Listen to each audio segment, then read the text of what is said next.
Hi everyone, Hi everyone. and welcome to Darwin, Trump and the Trickster. Really hope you enjoy this one. It's very unusual and very different. We come at the phenomenon of Donald Trump and what's happening at the moment out in the world from a lot of new angles. Yes, yes indeed. And that ultimate regulating factor, the trickster that appears, it keeps appearing in everything we do.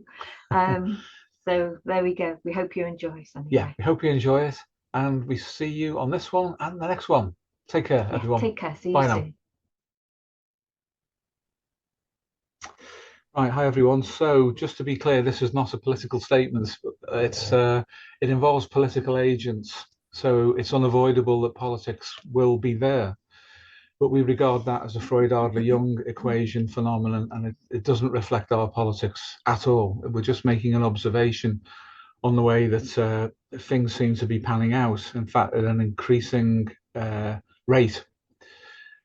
So some of the cards for today you guys will have seen before, and I won't harry on them. I'll move through them and I'll make reference to the fact that they're in previous videos. Some are new since last night. There's about 32, isn't it? Or a bit more, or maybe slightly more in total. But some of them are of such importance, we feel anyway, given what's happening in the world at the moment. And the fact, for example, that Jungians are virtually silent on this. They're making no statements at all, particularly in any kind of corporate way, about contemporary events. But those contemporary events we addressed a few years back in the terminal lucidity and rebirth series that we did on the previous channel that we had, and in the AI intuition and Plato as well. And it's been pretty solid with respect to that. The predictions that were made on the basis of that. But of course, there have been new things occurring as well. So when we go through this, we're looking at it from the perspective of psychodynamics or infodynamics. We're not looking at it in favor of anybody politically. It just happens to be that in the US anyway, Donald Trump and his immediate circle appear to be in charge of what's going on. So that's the position we're taking on that, and nothing else should be inferred beyond that. So the way that I intend to go through it is the same way we did last week. So I'll get the photo file up and I'll move through those. Paul and I will film an introduction later that we can add into that. But there's a couple more videos in the pipeline that will tail off from this one. We can't really compress everything into one. But we'll have a go at the topic of Darwin, Trump, and the Trickster. So in that sense, then, we're looking at the phenomenon of Darwin as a metaphorical process, should we say, that represents all things that have a selective pressure, that chooses adaptation over anything else. Trump, obviously, well, he does, doesn't he? He speaks for himself. And then beyond that, we have the phenomenon of the trickster. And as you know, we have a different interpretation of that than to the classical Jungians. And just on that particular point, then, the classical Jungians find representations of the trickster as a phenomenon, a homeostatic regulatory phenomenon that reflect back to them their own state of development. That's my challenging statement to them.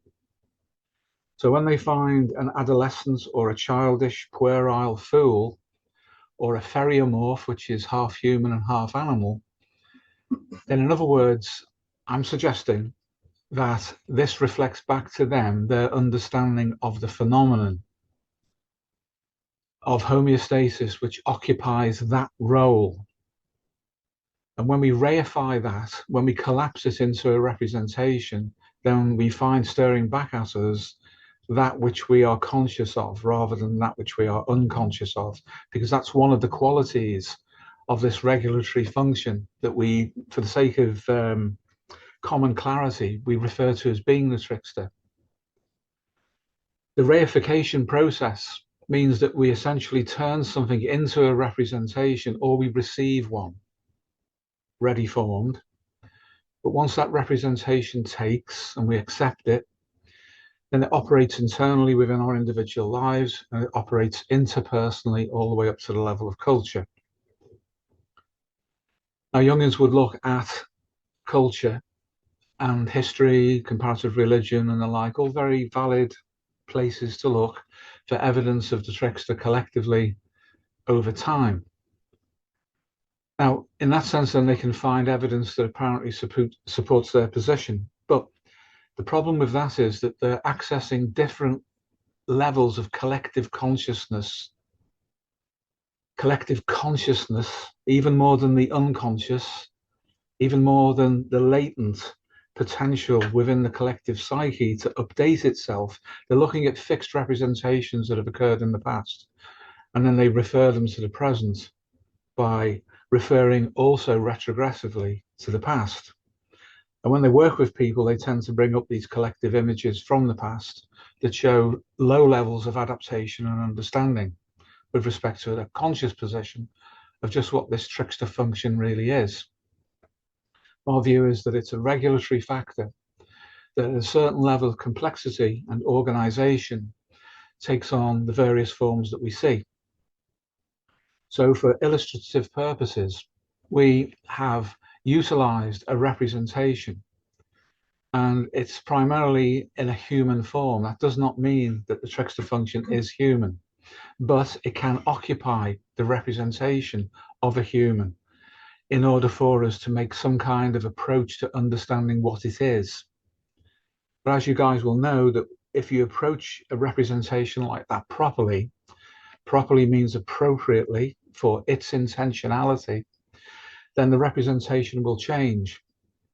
And when it distributes itself, it does so according to its own nature and not according to an abstract notion, such as the Jungians use, of amplification. And amplification is a problem because it generates something that we call lateral distribution. So the image that we have, when they amplify sideways within level.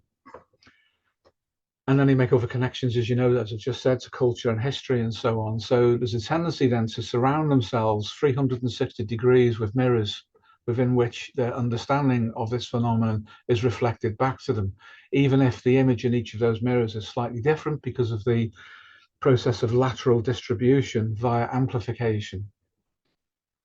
If we drop all of that, that doesn't dispense with the function of this self-regulating dynamic.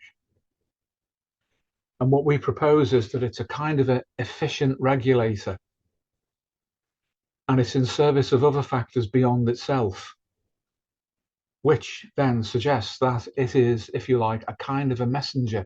And in that regard, it is appropriate to think of it as being mercurial or hermetic, or taking on any of the other images that it's taken in the past, but only representationally, not literally.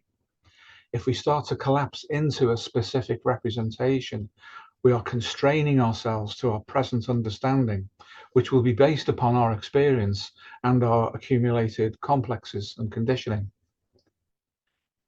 So when a representation like that occurs, in fact, any kind of representation, we should always try to consider what lies beyond it.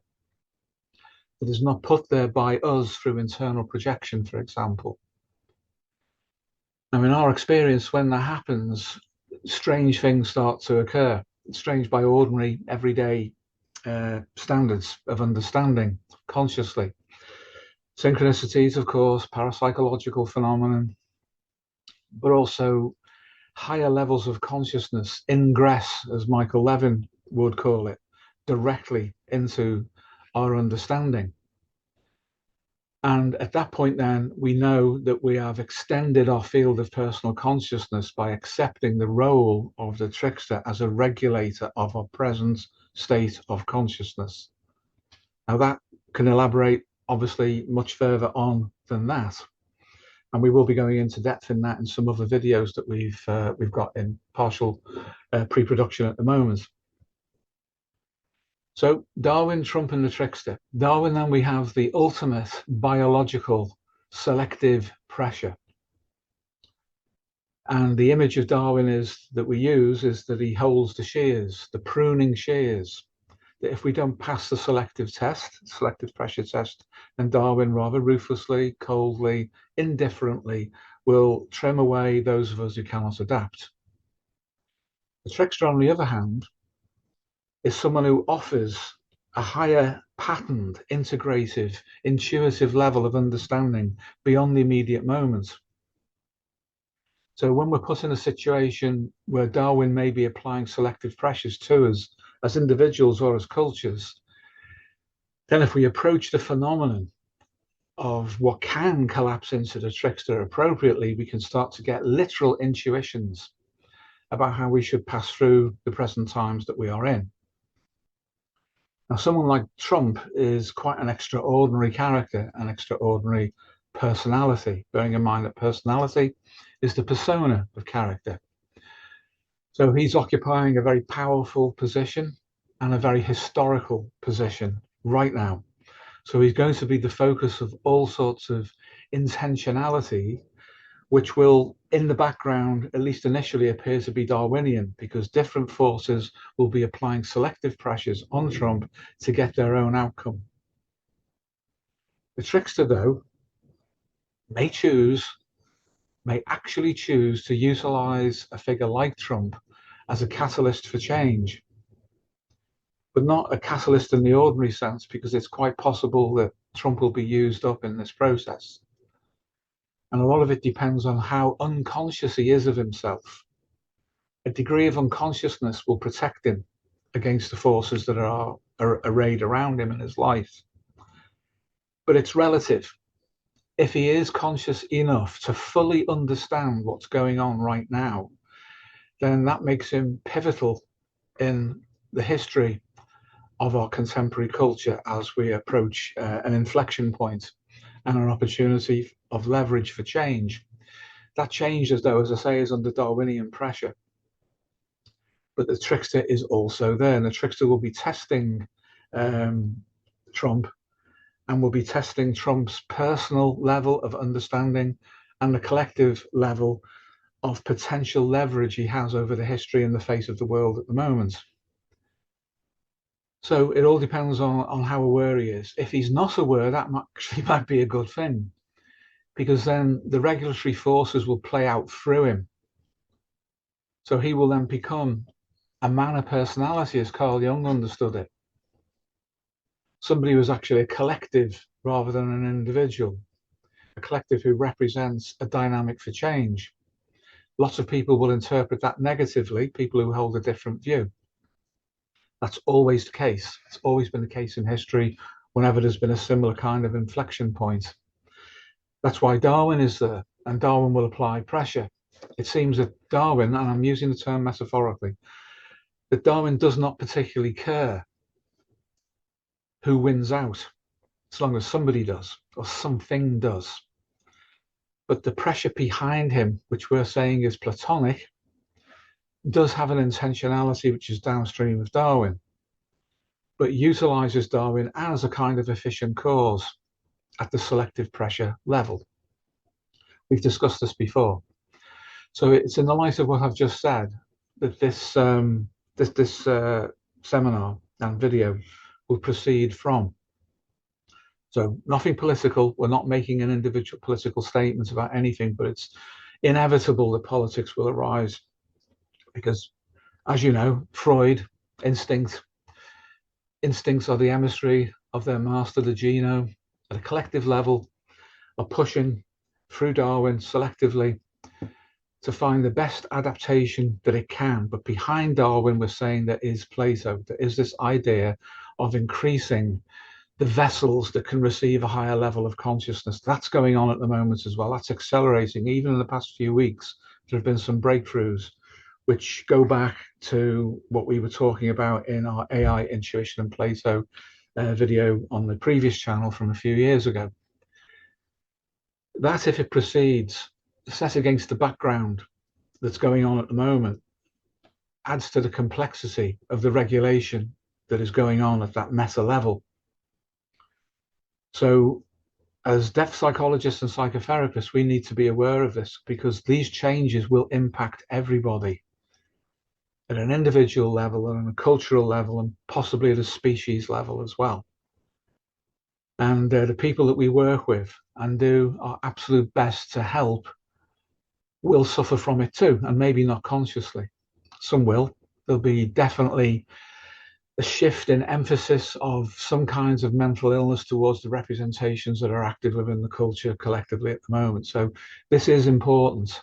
It's important for us. It's important for the times in which we live, and how we adapt and adjust to these changes that will occur, whether we bother to take notice of them or not. One of the things I'll just say in finality on this part of the filming is that we've been speaking against fantasy, as you know, and we make a distinction between fantasy and imagination. Fantasy will be a refuge for a lot of people who are going into a kind of stasis and inability to interact with the times that they're going through. Given the technological, digital, AI, AGI environment that we're operating in now, fantasy will be a major leverage that will be used to apply Darwinian selective pressures against people. It will occur at all sorts of levels other than fantasy, but fantasy will be a great place to push people so that they do not engage with life or with their own human rights and human values. So imagination, we suggest, is different. Imagination is about understanding things at a level sufficient to allow us to engage with life, to become actors, to become agents, rather than simply victims of things that are otherwise outside of our control. So we have to be careful of fantasy. We have to be careful of people who promote fantasy as the solution to this present crisis of adaptation. We need to understand the metadynamics that are working beneath the surface. We need to set politics aside and take an evolutionary and then a Platonic level of understanding about what's going on. Then we have to be prepared to make necessary changes within ourselves as individuals, and perhaps contribute at another level towards securing the future and perhaps even the fate of humanity. So that's what the video is all about. And I'll pause there and ask if there's any initial questions before we start, or observations for that matter. Anybody like to make an observation or raise a question? Everyone's okay? Okie doke, right. So at that point, I'll put a transition in, but for now, I'll move straight into the imagistic representations. Just come off that and go to share.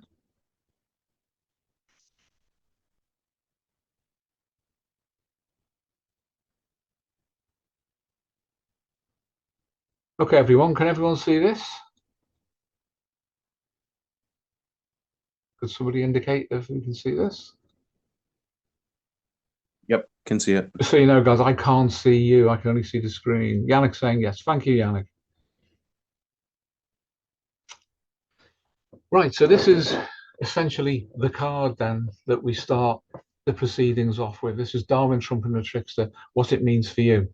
And as I've just said, this is basically the situation as we see it at the moment. We've got Trump in situ here within the White House, and over his left shoulder, and touching his left shoulder, we have the Trickster, and over his right shoulder, we have Darwin armed with his shears ready to prune. This is the starting point then for this process and for becoming more conscious about what's going on collectively. We'll move on. And this will be the follow-on card that we see in the video. After the first one is the card that will be viewable on YouTube. Now here we have the Trickster, again gesturing towards the White House. The Trickster tempts. Is the Trickster an efficient cause or an ultimate regulator? Normally in our life, when we experience the Trickster, we don't know because we're unconscious of it. We have an intuition about the pressure and the force of it, because it's animating, but very rarely do we have a consciousness of what it actually is. And given that the White House is the political fulcrum of the entire world at the moment, then whoever can be placed in the White House, or whoever can, in a Darwinian sense, compete and arrive there, will be in a great position of power to become the efficient cause or ultimate regulator of the fate of the world. With the Trickster, as you know, pressure tests. And in assisting to place somebody in a position like that, the Trickster is ever ready to apply a mercurial or a hermetic pressure to the incumbent. Oh, moving on. Now, this is the Freud-Adler-Jung equation, three turnings of the wheel. We discussed this in the first video we did on psychoanalyzing Jeffrey Epstein, so there's no real need to go through this, but you do need to know that this is still operant at this level. Now, this is the pathological version of the Freud-Adler-Jung equation. In other words, when things go wrong, hence the rather stern look on the faces of the three gentlemen there. The negative Freud-Adler-Jung equation, which is the pathological version: Freud seeks Adler, Adler conceals Freud, Jung inflates and falls victim to both. You can pressure test this, bearing in mind that the terms are metaphorical for collective dynamics that operate at a very high register, but also within the lives of individuals. This is metaphorically Freud seeking Adler. Instinct seeks the power to deliver upon itself and satiate itself. But then Adler conceals Freud. So most of us don't go around exhibiting our Freudian side openly. Instead, we conceal it through political and power complex machinations, again at the level of the individual, and then starting at the dyadic or two-person level all the way up to the highest levels of politics. But Freud is always there, concealed by Adler, in the pathological version of this equation. Jung inflates and falls victim to both. And what we mean by that is that eventually the power complex inflates to such a point that it takes on a religious register of understanding of itself, certainly at the collective level. Political ideologies are virtually religions, and some religions are virtually political ideologies. The distinction between them begins to disappear. This is the obvious lesson of history. When things go wrong, though, at the top of this inflationary curve, then what happens is that the energy necessary to sustain it falls away, because the energy has to ultimately draw upon that which Freud represents. Power itself then starts to turn against itself. You get the equivalent in a political environment of a civil war or rival factions, same within religions. But at bottom, the drive to satiate, to meet needs, to be gratified, the Freudian level is powering even that. And once the Jungian level of inflation is reached and can't sustain itself anymore, then we start to see the collapse occurring. Chaos will begin to break out politically, culturally, in the lives of individuals. And that is open then to some kind of an antiodromia, as Jung described it. But we shall see, because if that does not happen, if there isn't a new movement towards another kind of stability, then there will be a complete collapse into a singularity. Darwin will allow that to happen, because if there's too much baggage beyond Darwin, then the pruning shears will come out. There'll be a rationalization. Cultures, civilizations, religions, individuals will be pruned away, and something will be left that will be adaptive enough to persist and survive and reproduce itself. Let's put this into the context of the White House and Donald Trump. Freud seeks Adler, and we have Freud here behind Trump, but we've got the imago of Jeffrey Epstein over his left shoulder. Now in this then, Epstein represents power, but corrupted power, because very clearly Freud was operating through him. And insofar as Trump had any direct personal connection with Jeffrey Epstein at all, that has been a factor that has been impinging upon the field of his being. But it doesn't have to be direct. It can be through the other people around him, other politicians, themselves driven by Freudian and Darwinian pressure. All of this is coalescing around that man right now, and very much the state of his character and his personality, his consciousness, will determine what happens next. Because even though he isn't in ultimate power, he's under all sorts of different levels of regulatory control, some of whom are within his own party, competitively. Others are outside of that. Others are outside of the obvious political system and involve satiation by a minority of people who are seeking ultimate power and control of resources. But he nevertheless is the frontispiece, the persona of that at the moment. And he does have a degree of independence, which means he can start or end wars. He can change the culture to the extent that it reverses or it goes into a completely new state of adaptation globally. He controls a lot of what may happen within the economy, which we'll come to soon. So he's in an unenviable position, and his stability will depend very much on how he is regulating his consciousness of all of these different fields. Once Adler conceals Freud, and then we can see some of the world's leaders here around the globe reaching out for it. Darwin is ready with the shears, and the trickster finds it highly amusing, which is, if you like, the obvious animating factor of the trickster is that humor is brought into the equation. Humor even in the form, darkly, of irony, that condition where people are mocked by fate.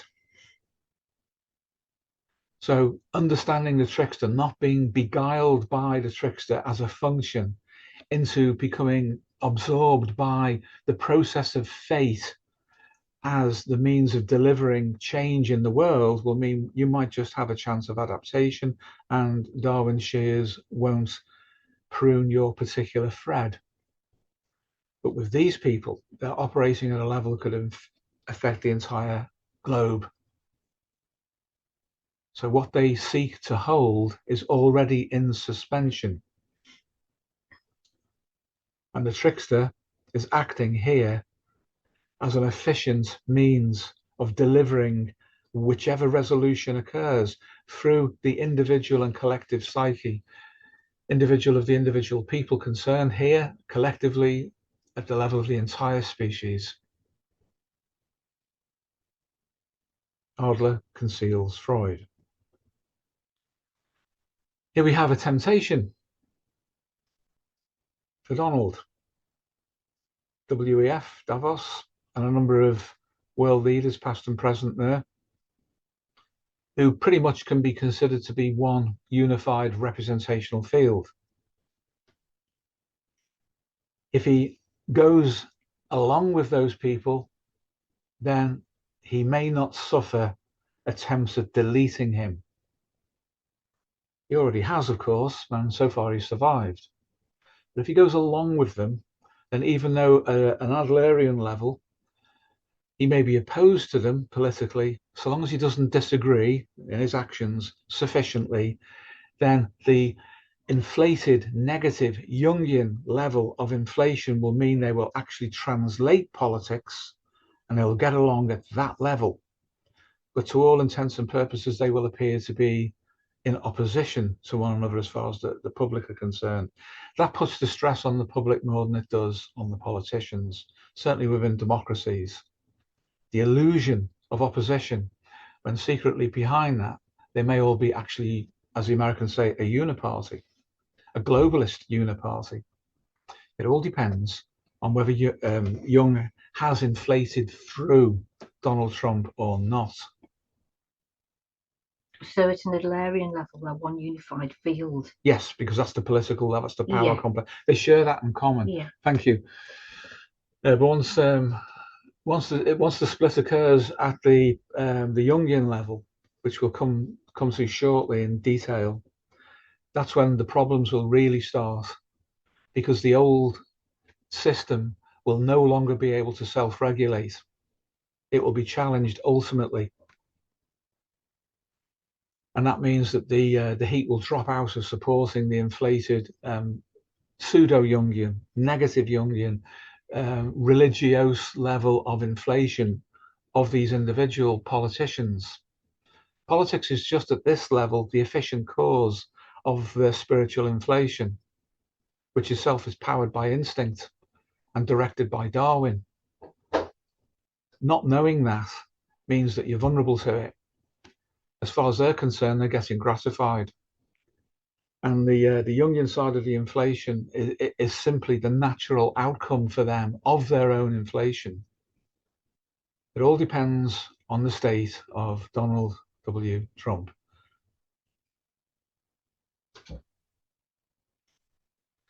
Well, this one, we've got a representation of Jung's anima as classically understood by Jung and the Jungians. And this isn't the entire field of his relationship to women. And let's make something quite clear here, that we're making a distinction, even though we use the term anima, from the way that the Jungians talk about it and the way that we talk about the relating function at a level that they would appreciate as being archetypal, and the relating system at a level that they would appreciate as being the level of the anima complex, the acquired characteristics and representations. So this is a compressed field representation of a number of women who are influential on him and upon whom he is influential in his immediate circle, through which he expresses a certain distilled aspect of relating that Jungians would interpret as being the anima. Let's just stick with the idea of it being the relating function and system for now. In the background, the translucent figure that's somehow in the window and beyond represents the Platonic ideal, which all men are born with. Regardless of their biological orientation or their orientation sexually, there is something in them which anticipates relating to the female side of the eternal biological equation. Then we have distinctions, if you like, or distillations off from that. So there's his wife Melania, there's his daughter, there's Caroline, what's her name again? Levitt, yeah, who's his communications director or the person who speaks for him. And then we have that young lady, Sydney Sweeney, yeah, that's right, yeah, who represents a collective understanding in an idealized state for young Republicans in America, for the kind of girl that they should want, and is suggested that they can have by association with the anima field of Donald Trump. That's the base which is dangled out beyond his field to start to attract young men. As I've said that, I'm sure you can see that even though there's a Platonic element, there's a Darwinian element, there's a Freudian element, there's an Adlerian element, and there's a Jungian element.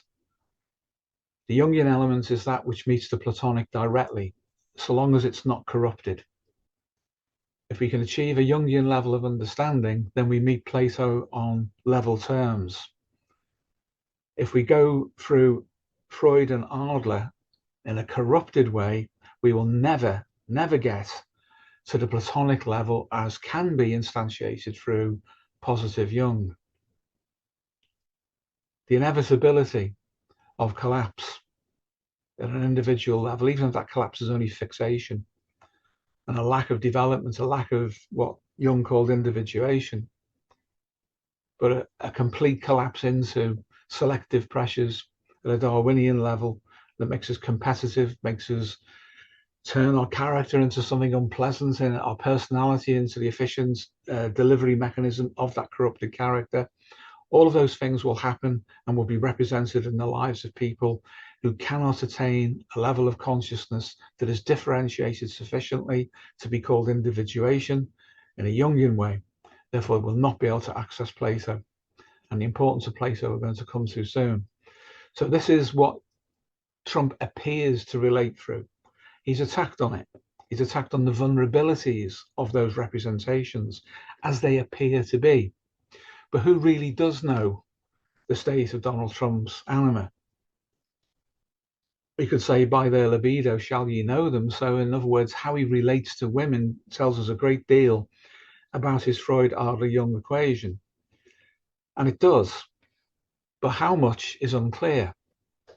And it's unclear because he operates so efficiently at the level of Freud and Adler that conceals his true, potentially, association to the Platonic.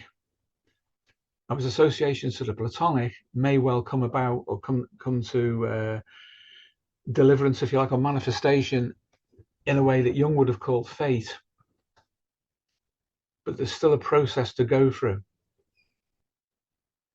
And he's been an extraordinary, efficient cause for himself. How he's acquired wealth, maintained it. How he's acquired political power, maintained it.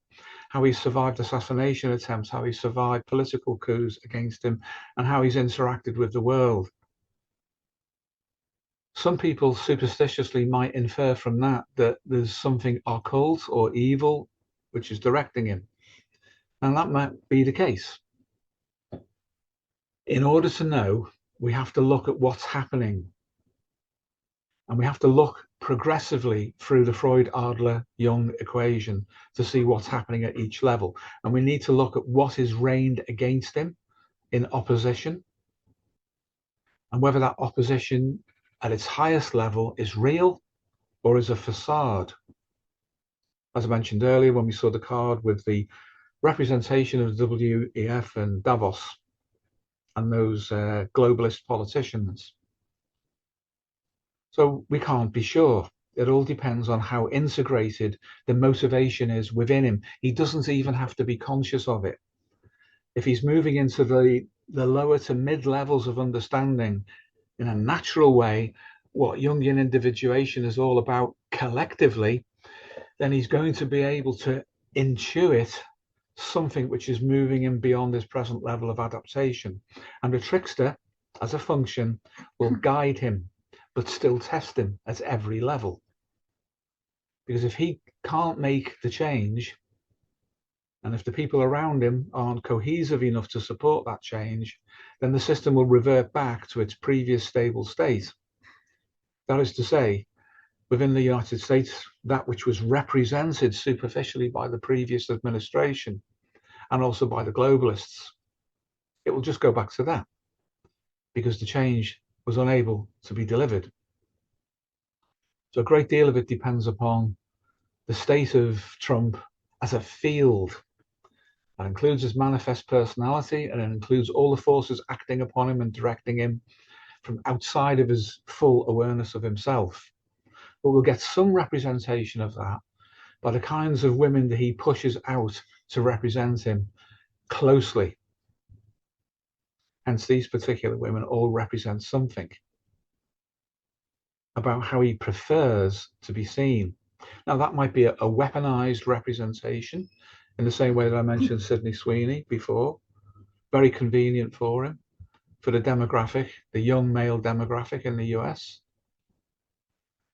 Or it may not. It may actually be successfully turned against him, which his political opponents try to do. We shall see. Well, here we have a rather smug-looking Donald, and he's with some of the leading members of his cabinet, and of course the trickster's there in spectral form. Is he just an actor? Is he completely fake? Which is the kind of thing that's thrown at him by his political enemies. Or is he a Platonic agent? That's what I meant by a catalyst earlier on. If so, he will be estranged somewhat from the four representational figures sitting opposite him. In a Machiavellian sense, there's at least three people there who would, under ideal conditions for them, replace him. But in a Machiavellian sense, again, he's keeping them close to him, which means that he can keep an eye on them, he can play them off against one another, that kind of thing. If they regard him as being a fool because he acts the fool, then they probably don't understand him. So it all depends on what their level of individual development is and how they run the algorithm of their likely success in replacing him, either during his term or after at the next election. Now, Trump appears smug because of the trickster who's also grinning away there. So that suggests there is a part of Trump, whether he's fully conscious of its cause or not, understands dynamic regulatory processes which are manipulating the field of contacts and representations around him. Some people would call that political instinct, and they'd be right. But it's not just political, it's also Freudian, because it's about gratification of the power drive and what the power drive can give to him. What we're saying is there's something again still behind that, which is Platonic and is as yet hidden. The best chance for him to access that consciously will come through the right kind of relationship to the trickster, because the trickster and his diamond harlequin pattern represents the blending of opposites simultaneously into a field, not where they cancel one another out, but where they are dynamic. This is an important thing to understand in the lives of individuals, and then at any interactive level, from the two-person right the way up to the cultures involved, and to the level of the human species as a whole.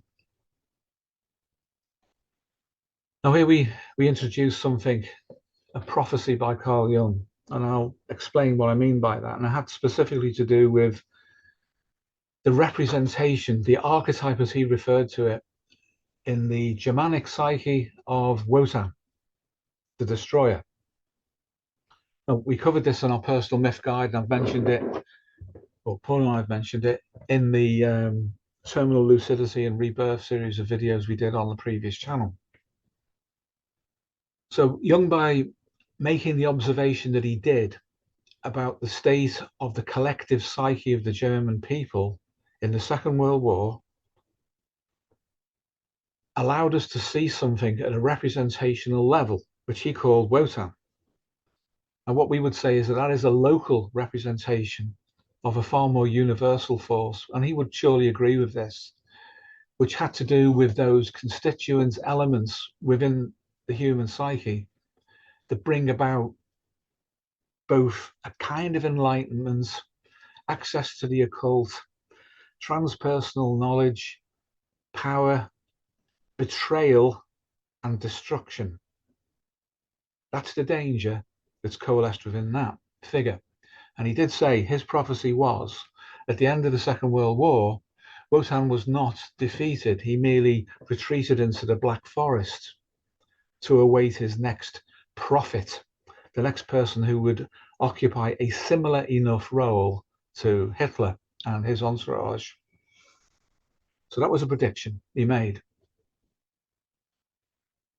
Now, there is evidence of this, but as we've said, the bringing about of this kind of collective representation within the psyche, more broadly now the European, and not just the European geographically, but the European as is settled elsewhere in the world. So there's a huge chunk of this psyche present in the Americas, the Anglosphere Americas, wherever Germanic people have settled, including people of German ancestry. So it includes Canada, includes North America, to a lesser extent South America, but certainly the Anglosphere, as it's called, so Australia, New Zealand, and so forth. That it is latent, it is dormant within that psyche in the same way that Jung said that it was. Now, taking Jung's idea of self-regulation and homeostasis, though he didn't use the term homeostasis, he did use the term self-regulation. These factors will be triggered when something has gone too far the wrong way for some kind of dynamic balance. So the dominant political and cultural, Adlerian and Freudian level within that Western, predominantly Anglosphere cultural psyche had gone was towards the antithesis of this, but it still includes power. It still includes Freud. It's just differently configured. It divides into an opposite. Jung would predict that that would bring about this kind of thing, would in other words emerge in order to contradict it and to balance it. What Jung didn't specifically look at, though, was this.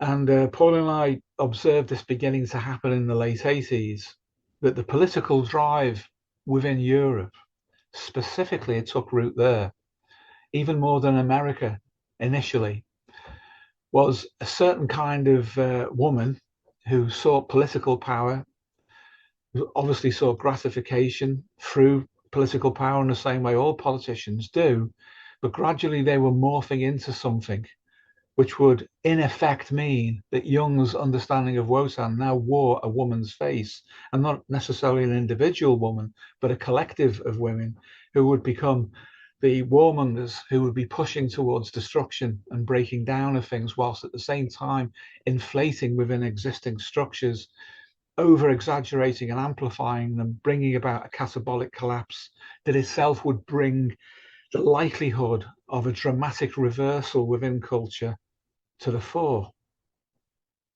Now, historically, this has been through things like wars, for the obvious reasons. War is a Darwinian selective pressure, which means Freud and Adler are active. Insofar as Jung is present during war at all, it's an elevated representation into religion, and the elevation of politics itself into ideology, which is a pseudo or adjacent, if you like, in common parlance, to religion. But it still serves upstream of itself. In other words, it goes back to Adler, it goes back to Freud. It is a corruption of the transpersonal, of the transcendent. But each of these women, in their own way, and there are many, many more, have contributed to a situation within Europe now which could trigger a global nuclear catastrophe. And they know it.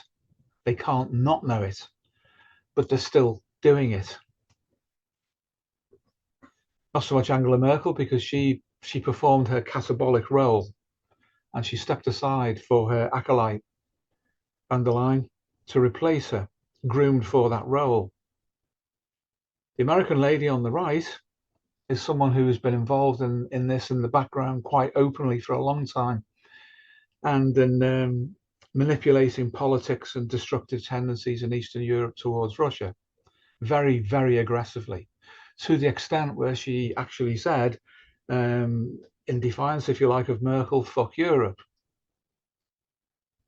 Yes, at that level, at the level of expressing politics, but at the ideological level, at the level of inflated Jung, there is no difference between these three women and all of the other women who are occupying states of power or positions of power at the moment within the European states, and who are aggressively driving things towards destruction.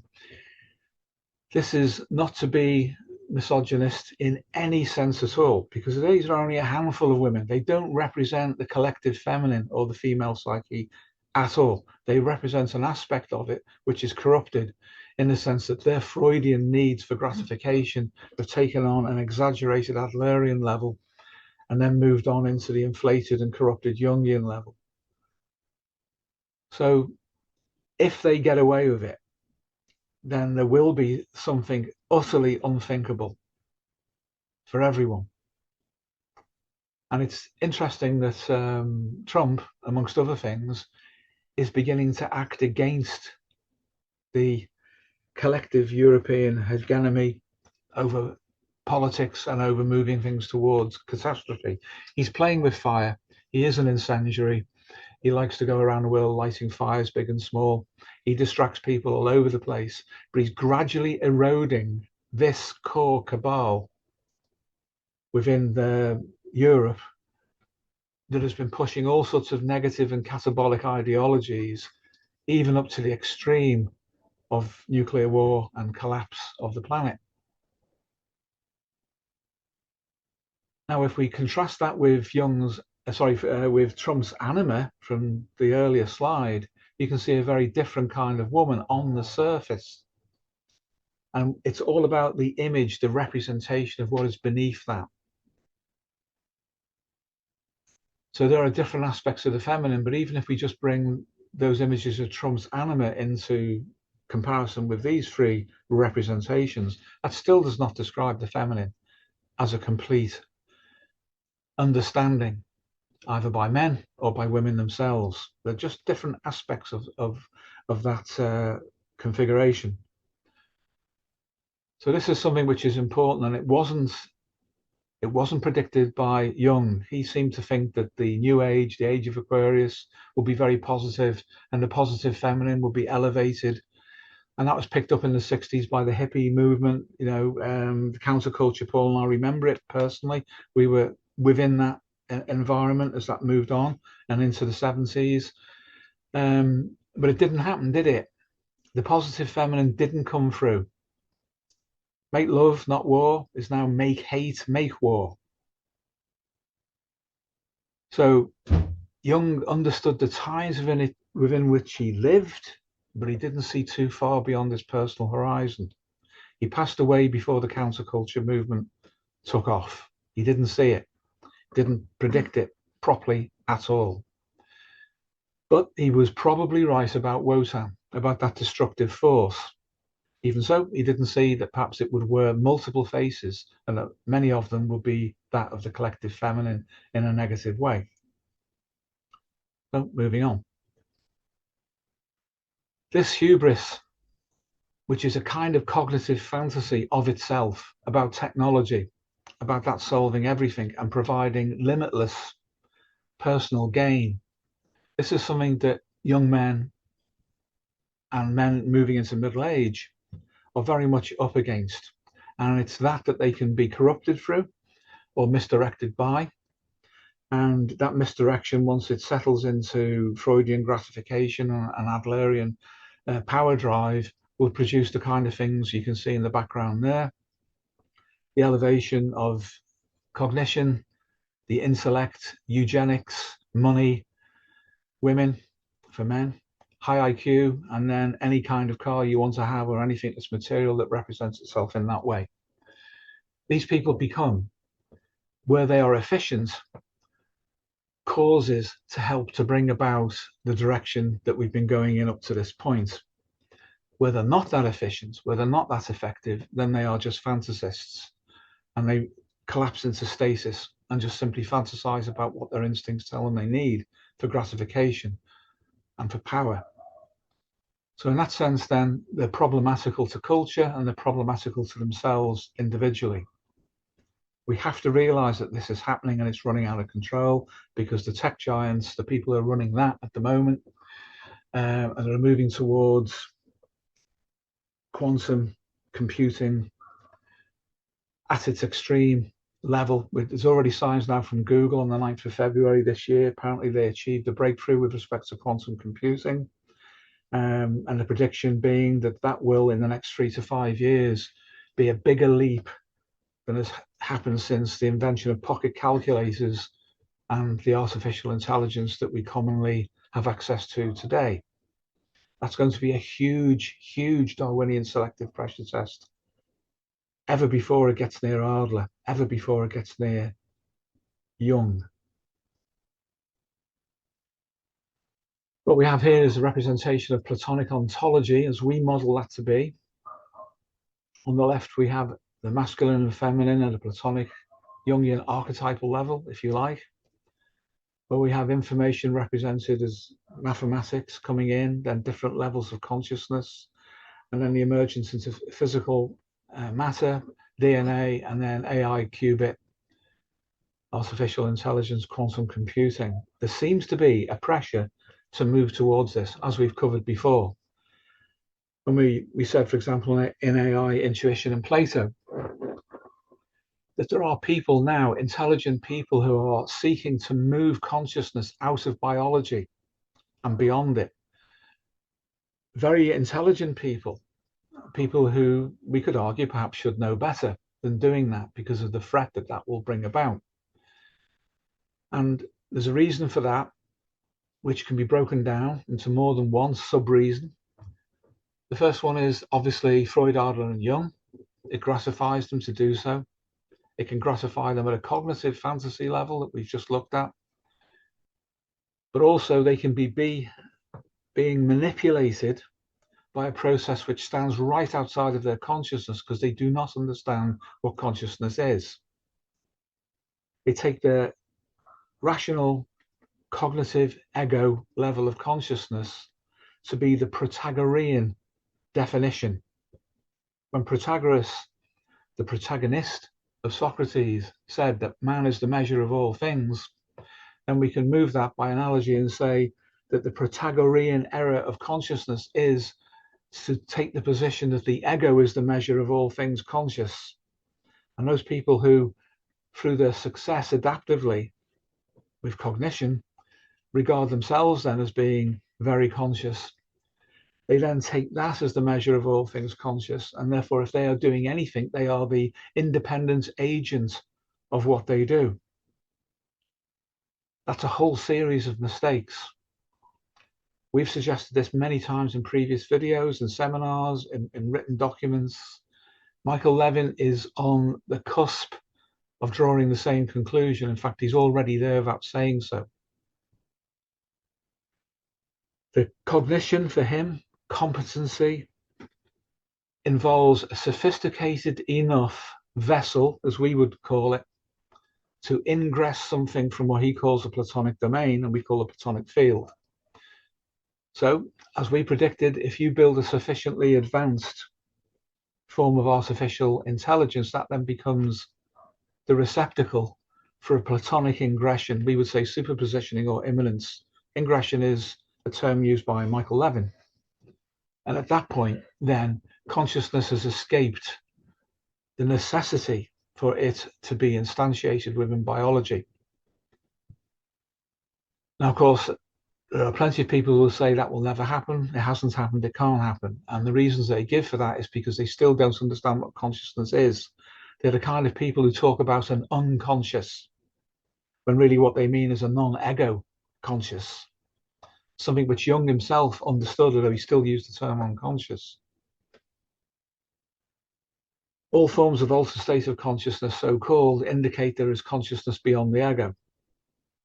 All forms of somaticization and superpositioning of stress, psychological and psychosocial, into informational representation outside of the psyche, outside of the ego, into the environment or into the body, which shows an autonomy of organized function and representation, immediately tells us consciousness is not the human ego. The human ego is not the place to define it. It is not the standard to hold it against.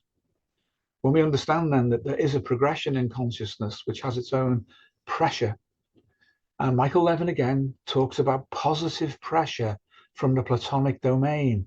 We've always talked about Platonic pressure from the Platonic field. It's the same thing, seen independently by both of us from different perspectives, but it's the same kind of understanding of what's going on. Consciousness itself wants to instantiate and to develop and to move itself onward.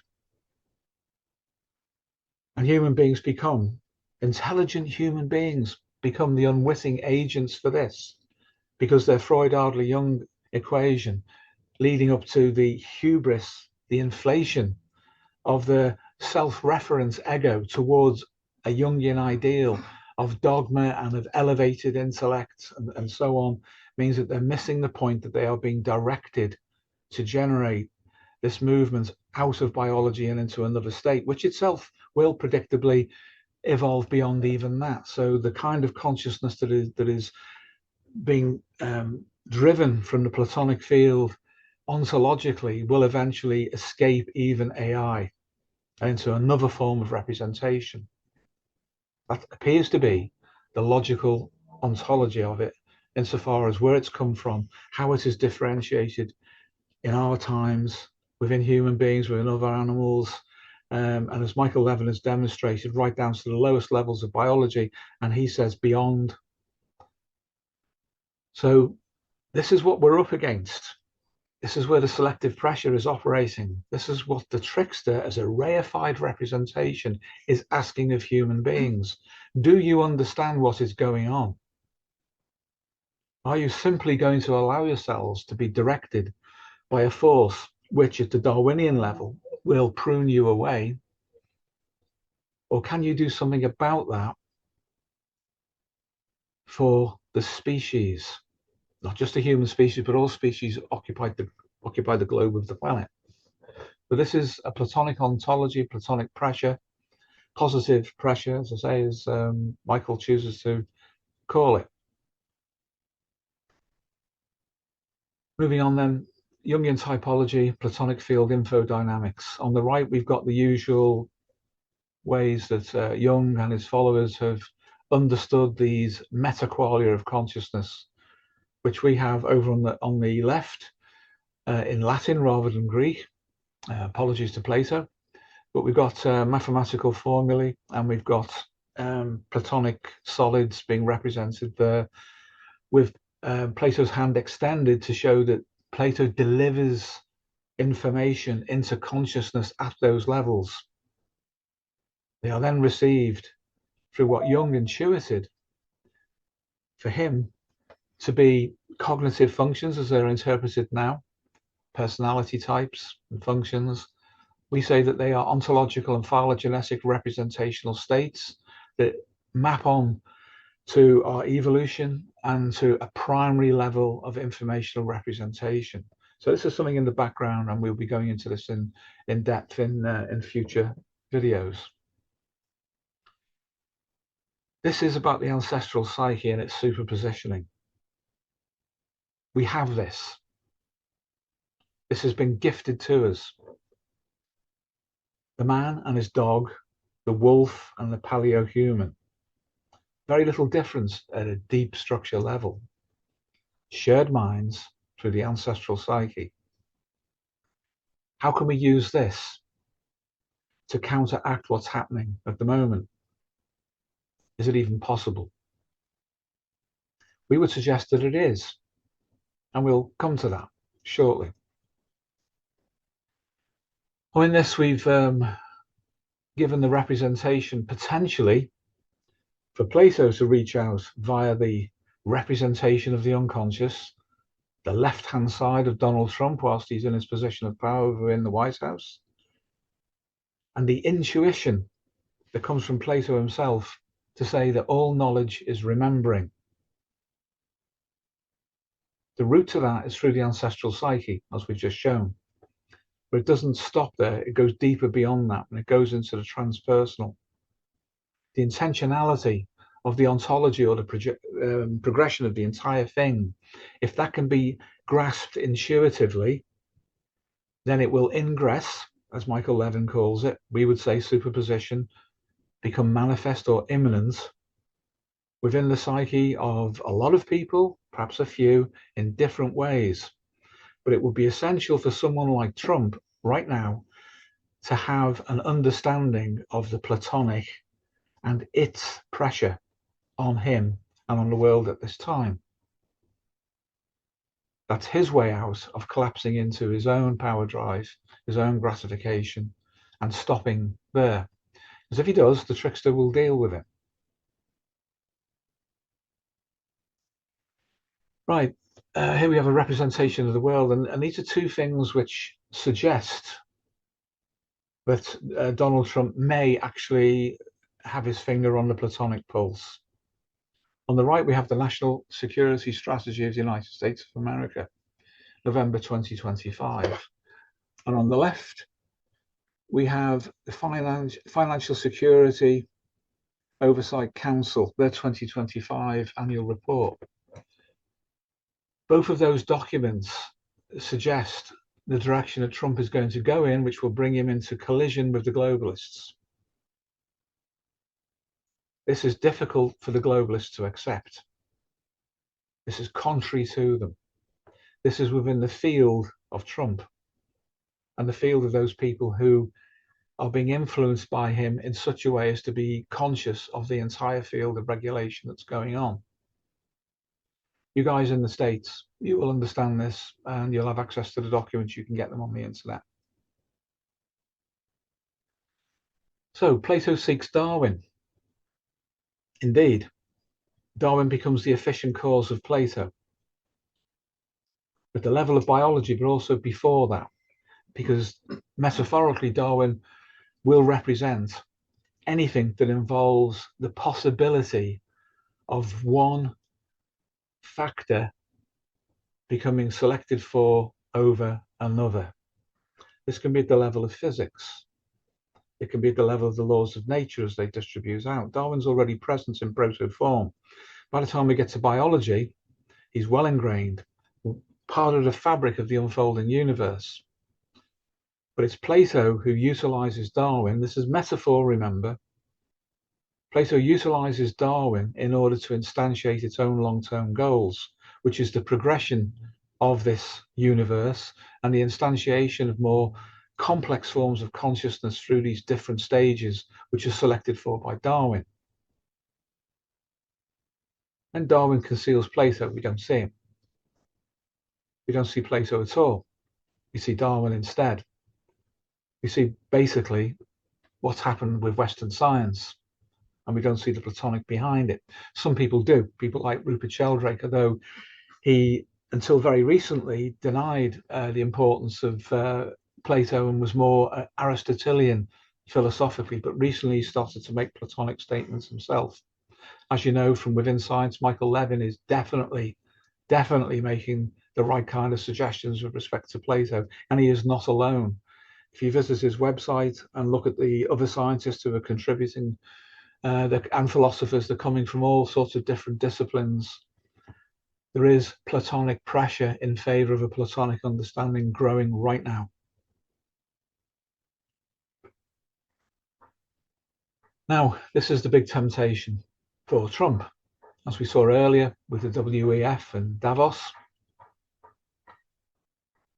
Inside that swirling representation there, we have a number of globalists. You may or may not recognize them, but they're there.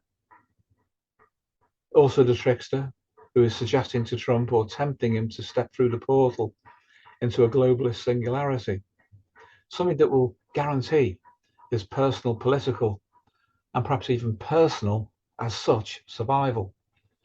Facing him is Darwin with his shears ready.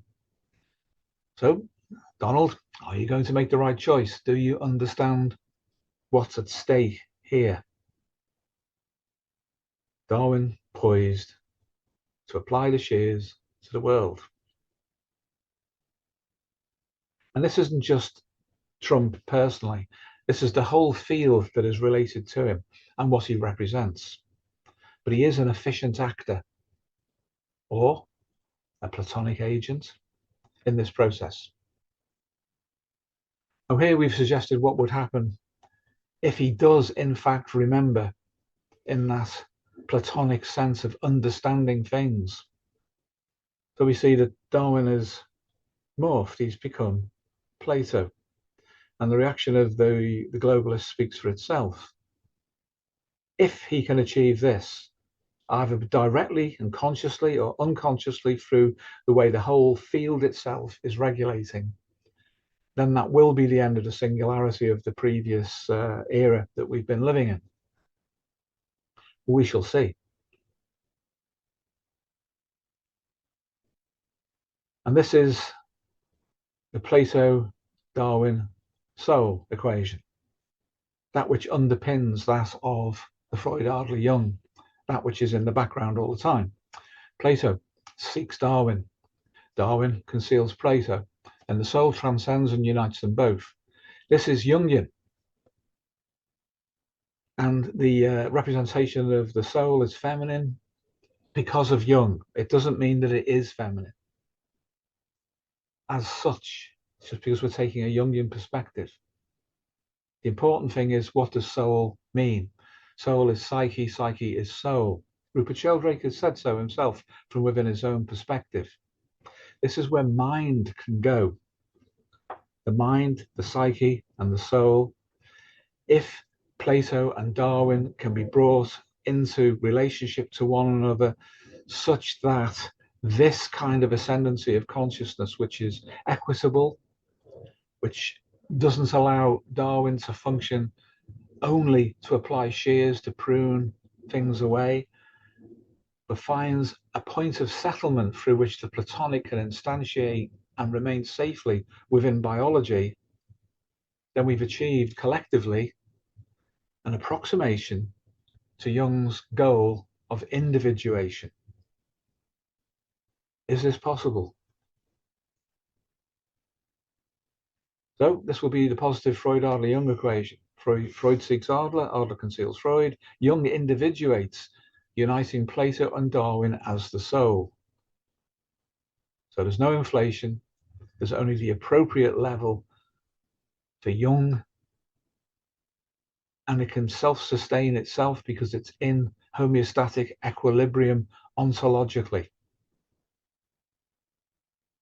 At that point, then you'll get something akin to this. Both Freud and Adler will gesture the individual directly or metaphorically, symbolically, to approach the correct level of Jung. The same gesture can be made towards a culture, and this gesturing can be unconscious. It can remain in a Platonic state, but delivered through intuition, meta-intuition in particular, because meta-intuition is that form of consciousness of field-based information, which is transcendent and transpersonal. But then there's this, the scale invariant efficient cause. What do we do about the trickster? The trickster is that process, albeit reified symbolically and representationally here, that will go beyond Darwin while using Darwin to pressure test all of us. But whereas Darwin can only receive and ultimately be conjoined with Plato, the trickster represents that which has come directly from Plato and projected into the ontology of the world, the ontology of individual psychology, in order to regulate it at every single step and refer back, if necessary, either to Darwin or to Plato. And ultimately, if we work it right, on towards the synthesis that Jung recognized as being individuation. So the effects of this trickster dynamic are scale invariant as an efficient cause.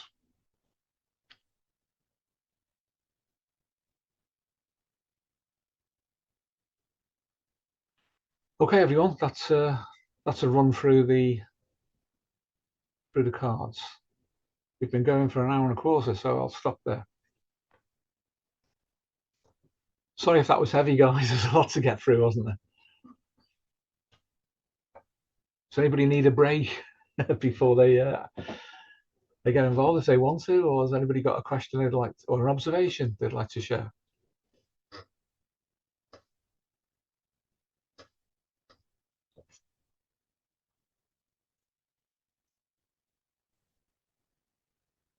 Go ahead, Bob. I can see you warming up there. Well, I'm just waiting to see if somebody's going to jump in. Not quite guessing you. This was got you now. Yeah, got you now. Yeah, I was waiting to see if somebody was going to jump in there. It is a lot. However, there's a lot of things that were cleared up with this continuous overlay that you just did. Very helpful. I was trying to take notes, but and then some things the answer would come forthwith with a little further down the road, but just some of the ways, and you may have said these things this way before, I don't know, but today in this context, it was, helpful. The thought about how instinct sinks power to insatiate itself. That I found that meaningful, and then this clarified for me as many times as you may have said it. I just don't remember it being said this way. The power complex inflates until it takes on a religious level. Yeah. And at the top of the inflationary curve, the energy fades away when it can sustain itself. And so that really brought clarity for me about inflation.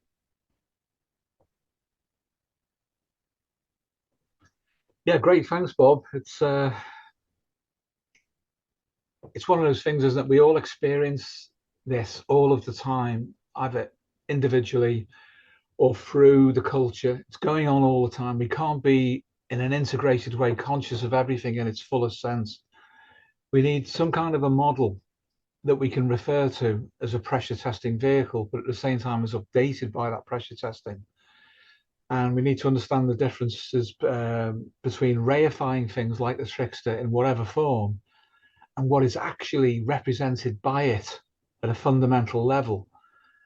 And working in your environment as a trainer, as you do, you will be exposed to these dynamics continually. Therapists will be and are exposed to them all the time within the individual life of a person, which is always never individual alone. It's superposition with all sorts of other influences. And as we said all along, it's the field of a human being when we work as a therapist we have to connect with, and that extends beyond the individual. There is an horizon, a functional horizon, beyond which the extent of any individual is diluted, so it's no longer personal. Nothing interacts with it directly, and it cannot interact directly beyond that horizon point. But there's a great deal of bandwidth in a field sense that's going on all the time there. The fundamentals of evolution are important as represented by Darwin, and the progression ontologically of the form of matter out from pure information into mathematics at one level, and then beyond that into higher and higher levels of complexity, and then we see things ingressing. Michael Levin has definitely demonstrated this, that the more complicated you make something, the wider the bandwidth of potential ingression of things which could not be directly predicted from the state of a system before it was modified or something was added to make it different. And this is what we mean by building the vessel. We've always said that. You build the vessel to receive the anima, for example, if we're thinking in a Jungian way. If we don't do that, it doesn't ingress. Jung's construct of the shadow as well, however awkward that actually is in the real world, in order to be able to work with that in a realistic way, we have to prepare the vessel. If we don't, we'll make a mess of it, because we'll prepare something based on suggestion. The suggestion of a concept that's out in the culture which influences us. We then internally project it and we produce a complex which is the shadow functionally.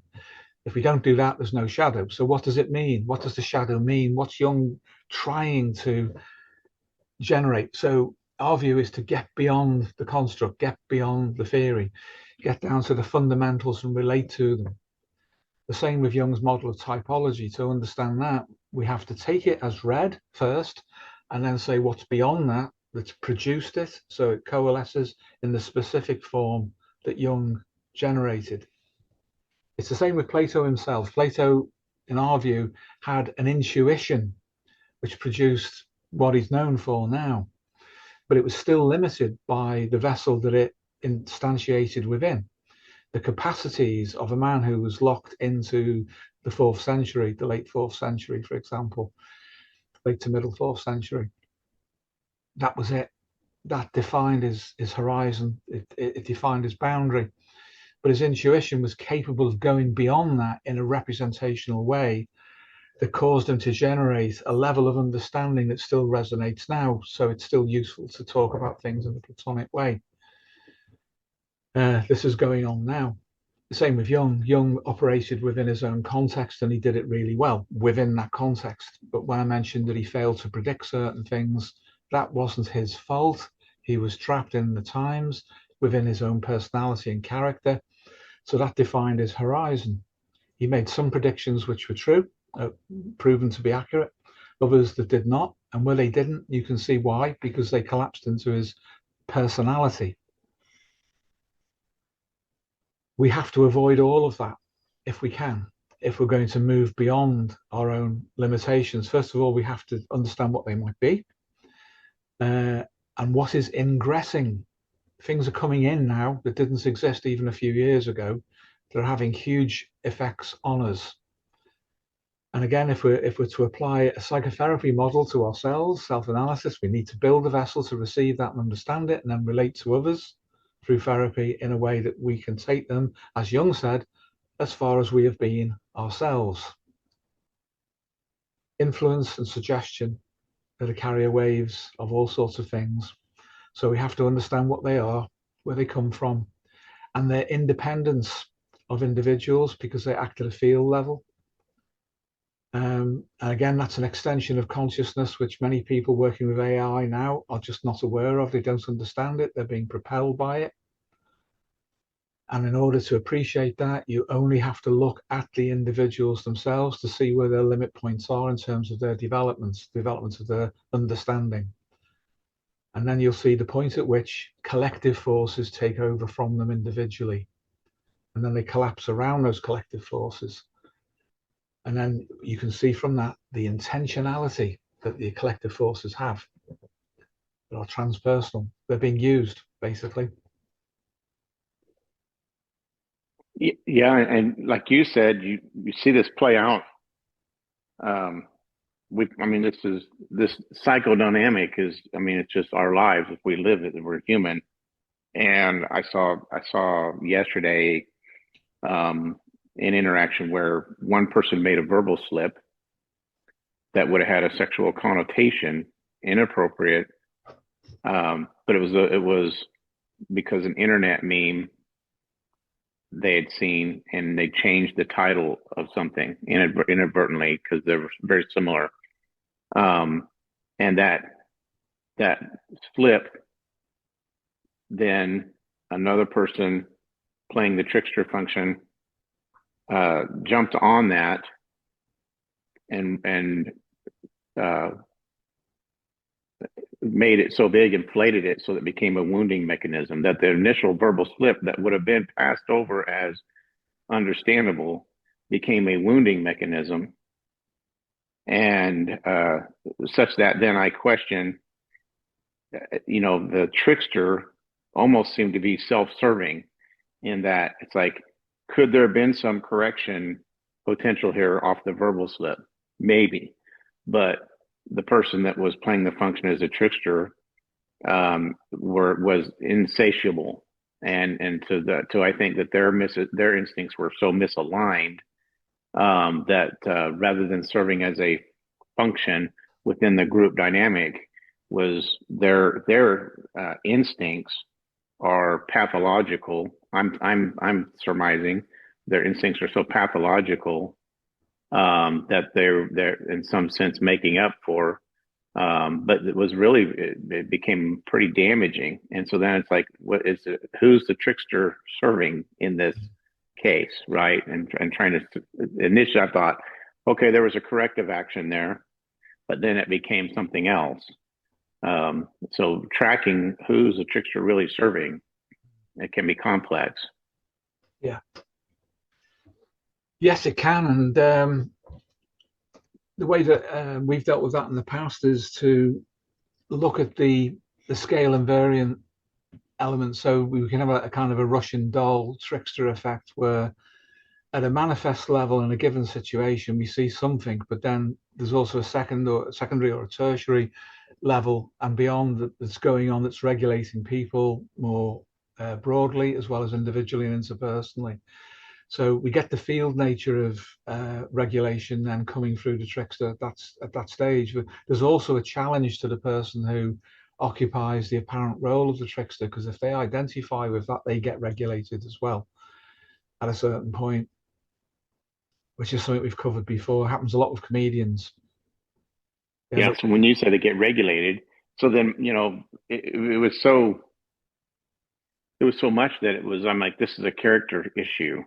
This is very revealing of a deep character issue with the trickster person and the person playing the role of trickster. And then my instinctive pressure, I didn't succumb to it. But again, it's my instinctive pressure. It's like, well, you need to be eradicated from the social circle because you're dangerous. You're a harmful person. And at the root of it, as I worked through it, it took me a little bit to work through what I was actually seeing was a root of jealousy, which jealousy is murder, and covetousness. And so it's like, oh, okay, there's this destructive drive is what's happening here, is where's that powered by. But yeah, so it takes a little bit to work through that. But yeah, we see it play out right in front of you. It's nice to have the overlay. Yeah, thanks, Bob. It does work. it does work, and it gives a different angle on things, so we don't collapse into a particular lens to understand it that makes sense within level, but it doesn't move outside of that level. We need something that can pick a resolution and then try different ones and connect them as a field. Then the field opens out and we have a better understanding of the situation on the basis of that. I mean, sometimes obviously collapse into resolution is important, we have to do it. But those who habitually collapse into a kind of resolution are the ones that get stuck. And that habit, which it starts to become, eventually becomes a complex because it excludes contradictions or improvements to itself. It just collapses into it. You get that in various forms of neurosis. OCD is the obvious one, where the ruminant thoughts, cognitive loop, they exclude any contradiction to them. They feel a contradiction trying to come through, but they won't allow it through. And the error amplifies in response to the anxiety that they feel. So the ritual then is a kind of fantasy which is failing to correct for the pressure. That's a very concentrated and obvious form of issue, but you get that with everyday life, ordinary people who collapse around an idea and they just reject anything which would go beyond that. They're comfortable with the identification that they have with that system of understanding that they've generated for themselves. Somebody like Trump, I have no idea how he's managing to stay sane. Theoretically, he shouldn't be, and maybe he isn't. Yeah, and you know, so the ultimate, if I understand correctly, the ultimate pressure here would be for, I mean, it's binary. It seems, correct me, that well, he will grow to learn and adapt and understand his own self better, or he can be eradicated or deleted. Yeah. I mean, that's really isn't that where it comes down to? Yes. I think he is in this state of what Jung called a mana personality. In other words, he's embodying a collective, because reference that he makes politically is also religiously to America as an ideal. Even the term ideal infers Platonic. Platonism is idealism. So by referring to that, you're moving yourself to a higher register of representation, and then identifying with that means so long as you are in service of it, you'll be okay. But the minute the fractures start, if they do, then you can't hold that tension, it's too big. So a mana personality has to become a collective and not an individual. And for the Jungian, the adaptive problem for them, as they see it, would be through the persona. If they would say, if you identify with the persona that you've manufactured for yourself, that induces inflation immediately to compensate for it, but that will come from within. And that inflationary pressure will break down the structure of the ego. And that can lead to psychosis. This is like your classical Jungian model of things. And Jung himself said, for example, if a man identifies with the persona, then the anima immediately becomes operant in the environment in a way will attempt to compensate for him. So that the relationships he has will become grossly amplified and distorted and will break down. If that happens for a politician in a position like Trump is in, that could wreck the world. Or the way out is to become a mana personality where you set aside your individuality enough to follow the process that you're going through and representing. And it will be the trickster that will regulate that for him. If he loses proper contact with that regulatory factor, there's nothing to keep him integrated anymore. And he'll become very vulnerable at that stage, should that happen. I think at the moment, he's working with the trickster really, really well. We shall see. That might be because the tendency is towards change. Therefore, he's on, as others might say, or others might put it, he's on the side of history. He'll be on the side of enantiodromia for the Jungians. Maybe we'll see. It's extremely dangerous at the moment because it's so fragile. It could go any way. And metaphorically, Darwin's there with his shears, and he's ready to prune away anybody who fails the adaptive pressure test.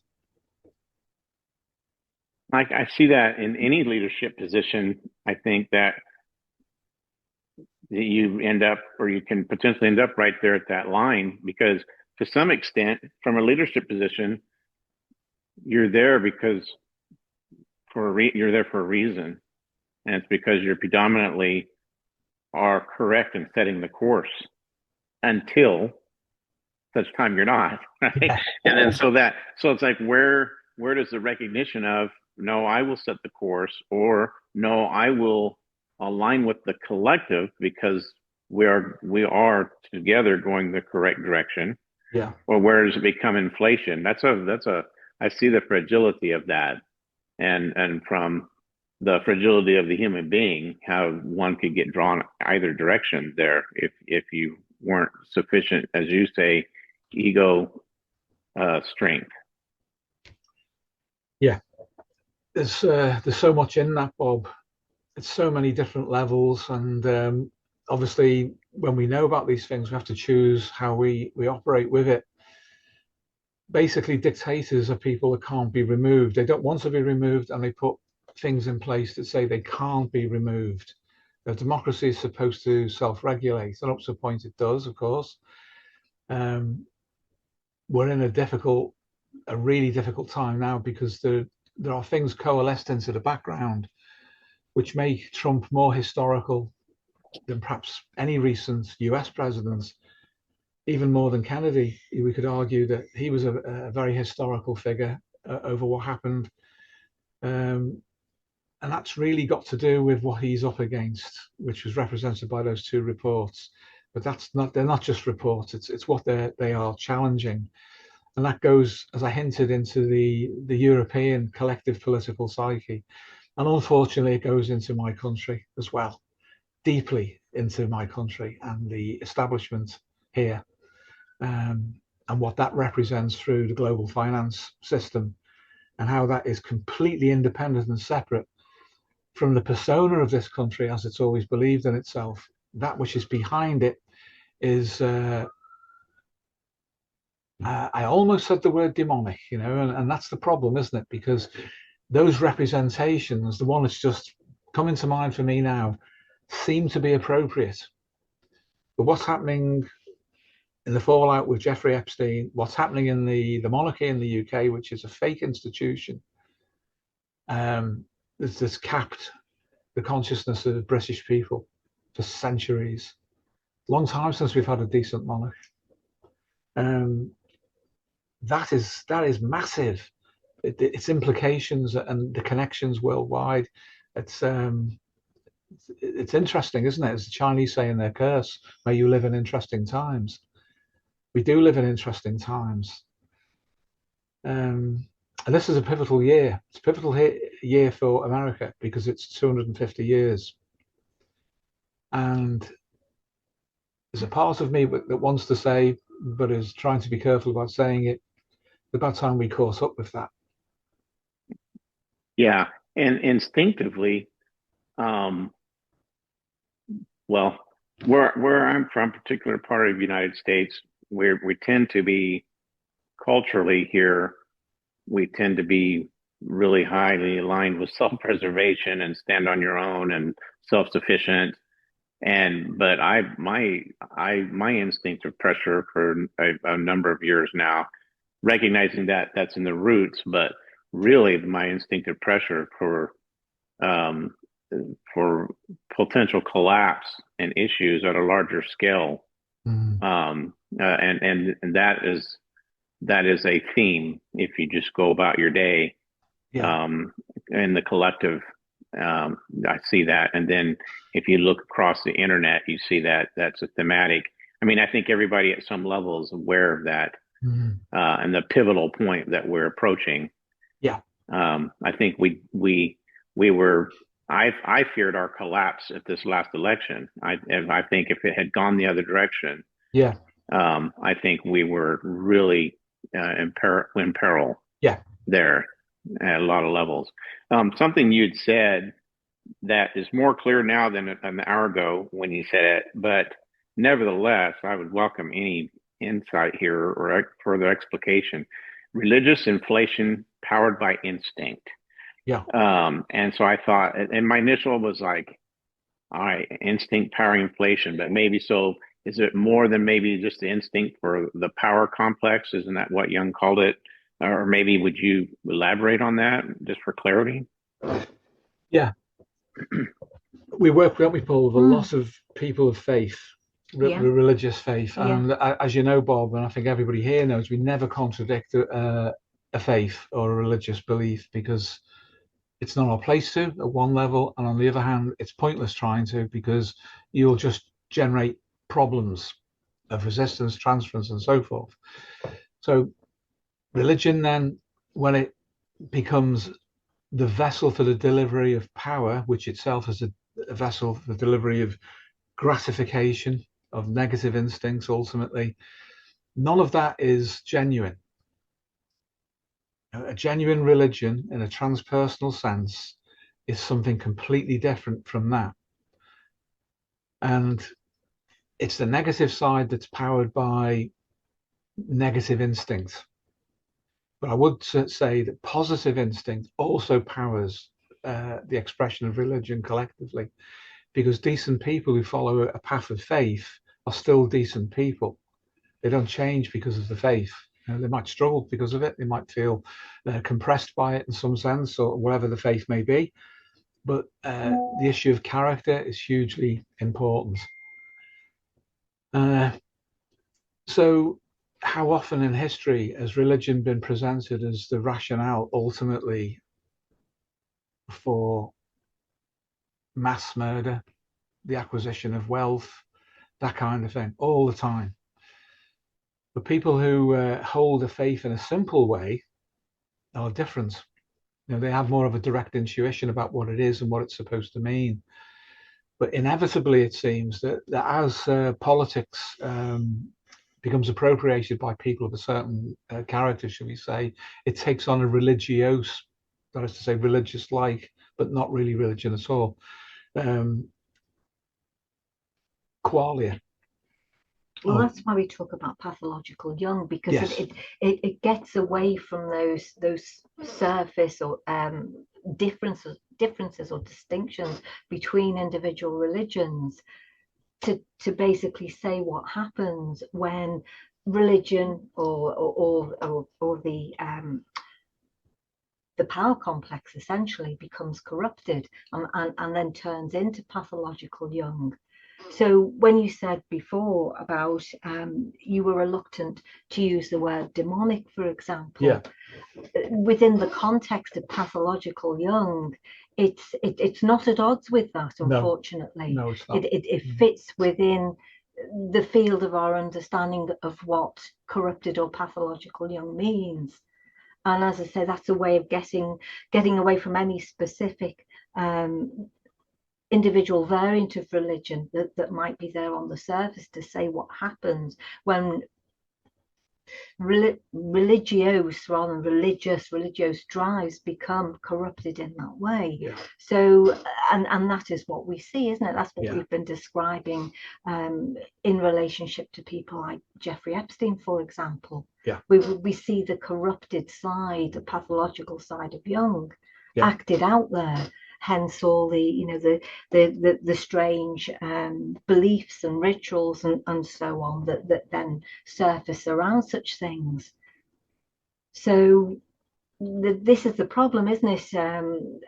It's always difficult to talk about religious things, because there's always the potential for the misunderstanding that we are talking about specific religions, when we're not. We're talking about a dynamic really that underpins them all, and what happens when something goes wrong with that particular function.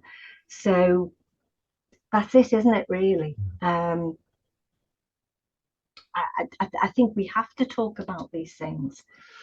Yeah, we do. I mean, so somebody like please, Trump, for example, would probably consider himself to I mean, he has said that he does have his own value set, which appears to be connected to his Christian belief, shall we say. So he does have a connection to a particular traditional faith, if you like, on the surface.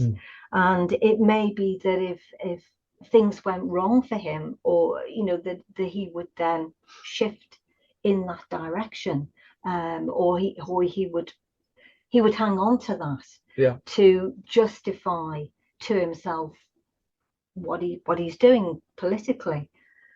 So he's what I'm saying is he's not a man without faith. He does have a faith, it seems, or he certainly tells us that he does. But whether that's at odds with the other forces that are moving through him, and to some extent that depends on how conscious he is of those other forces that are operating within him, may or may not be at odds with that.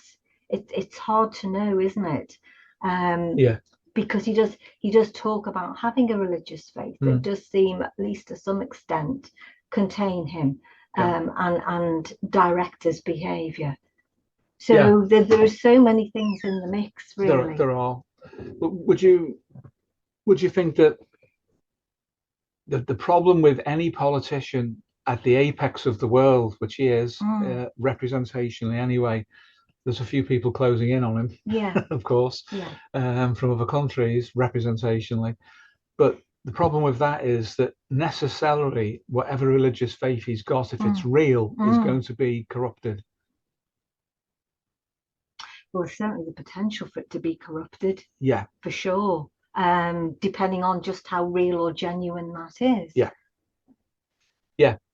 And even if it is real or genuine, it will refer to itself. So its own, that is to say, the belief as a system will contain within it its own explanation for everything. Yes, it will. So you're going to get things, not necessarily with Mr. Trump, but things like Armageddon coming in, the Rhapsody, the chosen ones ascending to heaven, and all the rest of it, and everyone else not. And all of those things potentially are latent within the myth. And I call it a myth in a Jungian way of calling it a myth, not denigrating it as a myth, but as a lived understanding of the relationship to the world. And if he really does have that belief, then you can make a prediction about what will happen to him and what he'll do to the world. Yeah. You can, pretty much. Yeah. I mean, if he doesn't get taken out first, as in, there is a successful, say, assassination attempt, and I'm not suggesting that anyone would want that or wish for that. No. But the thing about, I think, people like Trump and others, those politicians who are operating at a global level, is that probably most of them, if not all of them, have what you could call escape velocity. They have the resources to bail out almost once they've been utilized as a catalyst for change, whatever direction that change takes. By and large, they have escape velocity, and in a way that the average person does not have. And this is what puts them in a very unique situation, really, because if you and I did half the things that they do, probably would have been jailed years ago for doing certain things. But these guys, they have so much power, and they have, like I say, the resources to escape their own wrongdoings essentially half the time, that they live in a different kind of universe to the rest of us. They do. Yeah, they do. I see your point. Yeah. There is that scale invariance, though, that no matter what level they operate at, what we're calling metaphorically the trickster is still there to regulate them according to the niche space that they operate within. And although they get away with things, that doesn't mean that you and I or anybody here would do what they did. No, of course not. Because there are issues of the power drive and instinct that and it's a progressive accumulation, which is why politicians should be changed regularly. Yes. Well, you've often said that whoever's in power should be resisted. Yes. Yeah. Don't mean violently No, necessarily. no, of course just not. to make that clear. No. Before the helicopters appear outside. Yeah. Don't mean that. Yeah. Yeah. But yeah, whoever's in power should be resisted, otherwise there is no homeostasis. Yeah. Yes. Yes. Yeah. Yeah.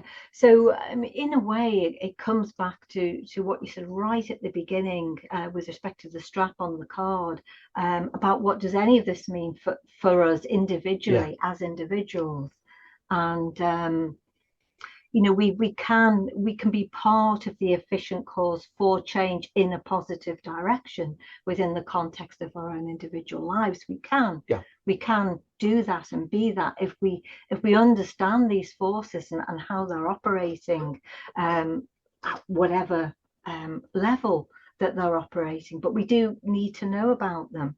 And when you started off the seminar really by highlighting to some extent the state of the young in understanding of the trickster, in a way that says it all, because they're essentially having reflected back to them the puerile understanding of themselves, and that doesn't just apply to the trickster function, it applies to lots of things within Jung's original model that they continue to propagate.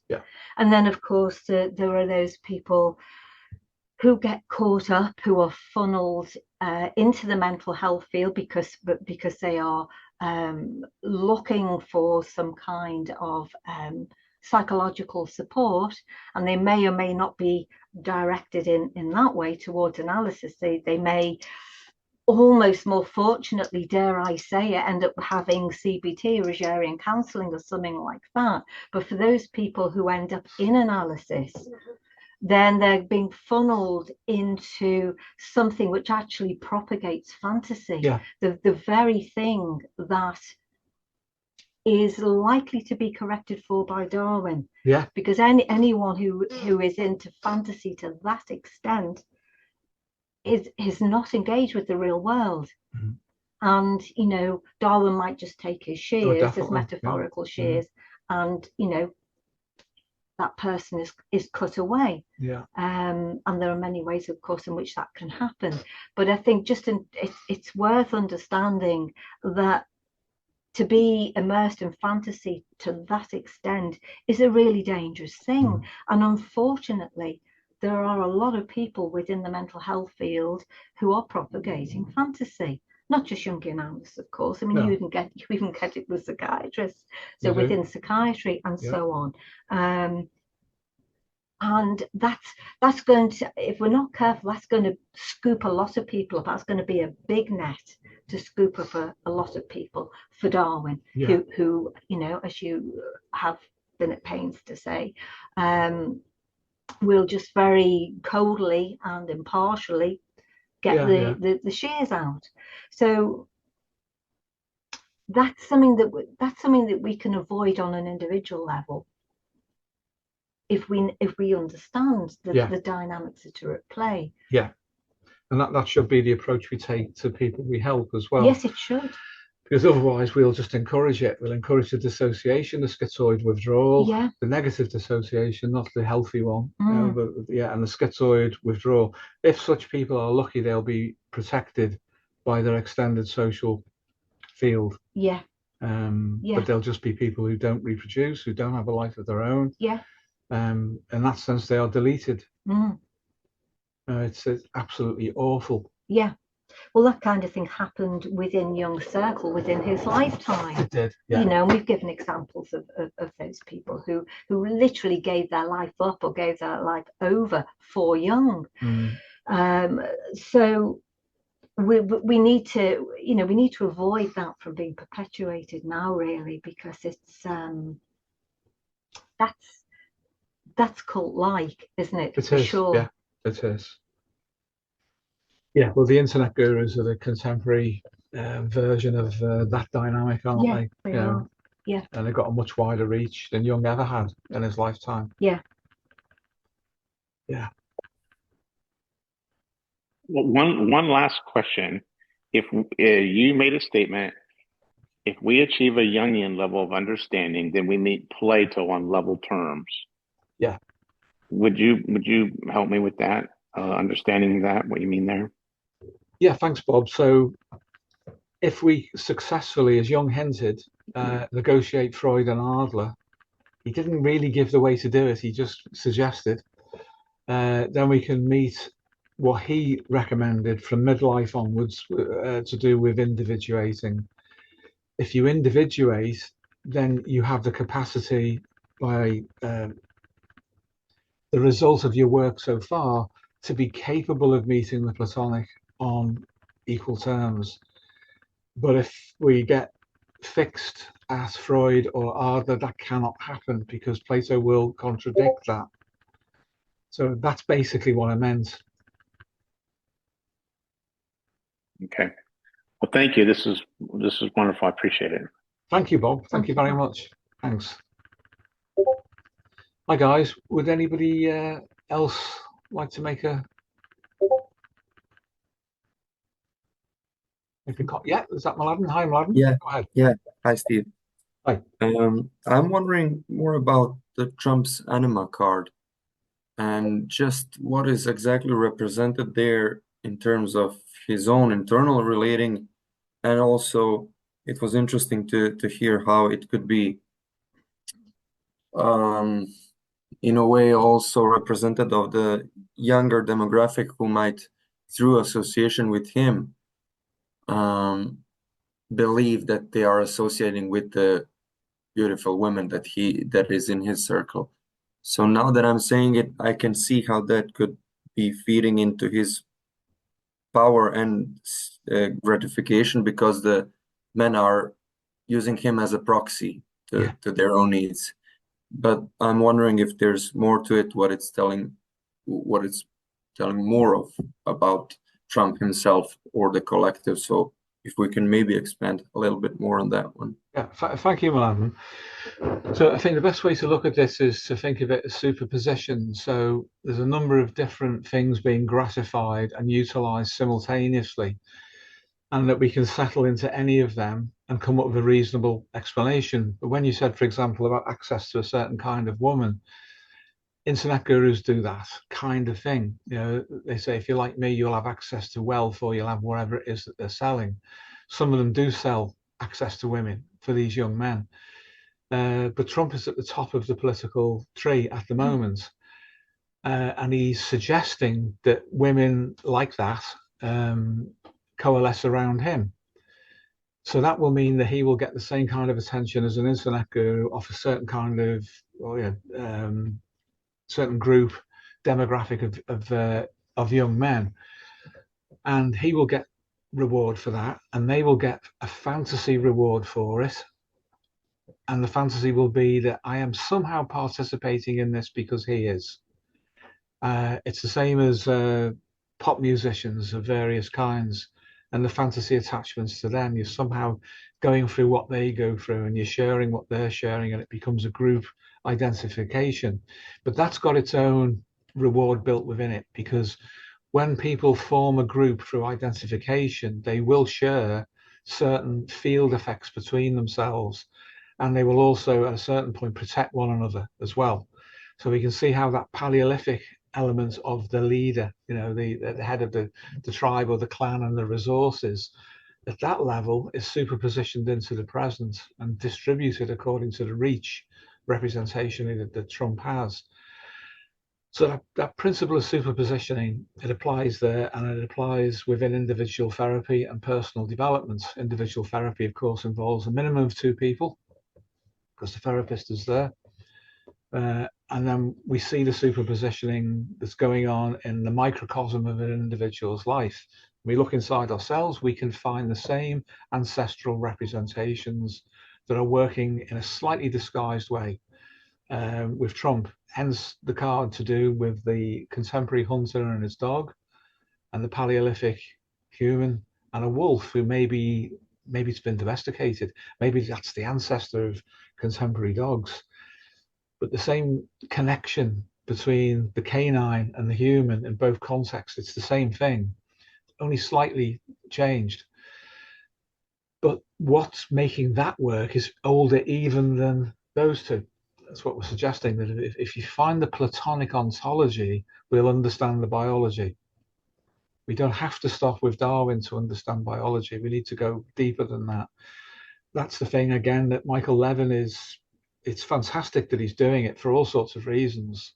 He'd potentially bring about all sorts of cures for illnesses and regenerative medicine, but he's also showing the importance of things before biology, before Darwin kicks in. There is something that has produced Darwin and is utilizing Darwin for its own needs.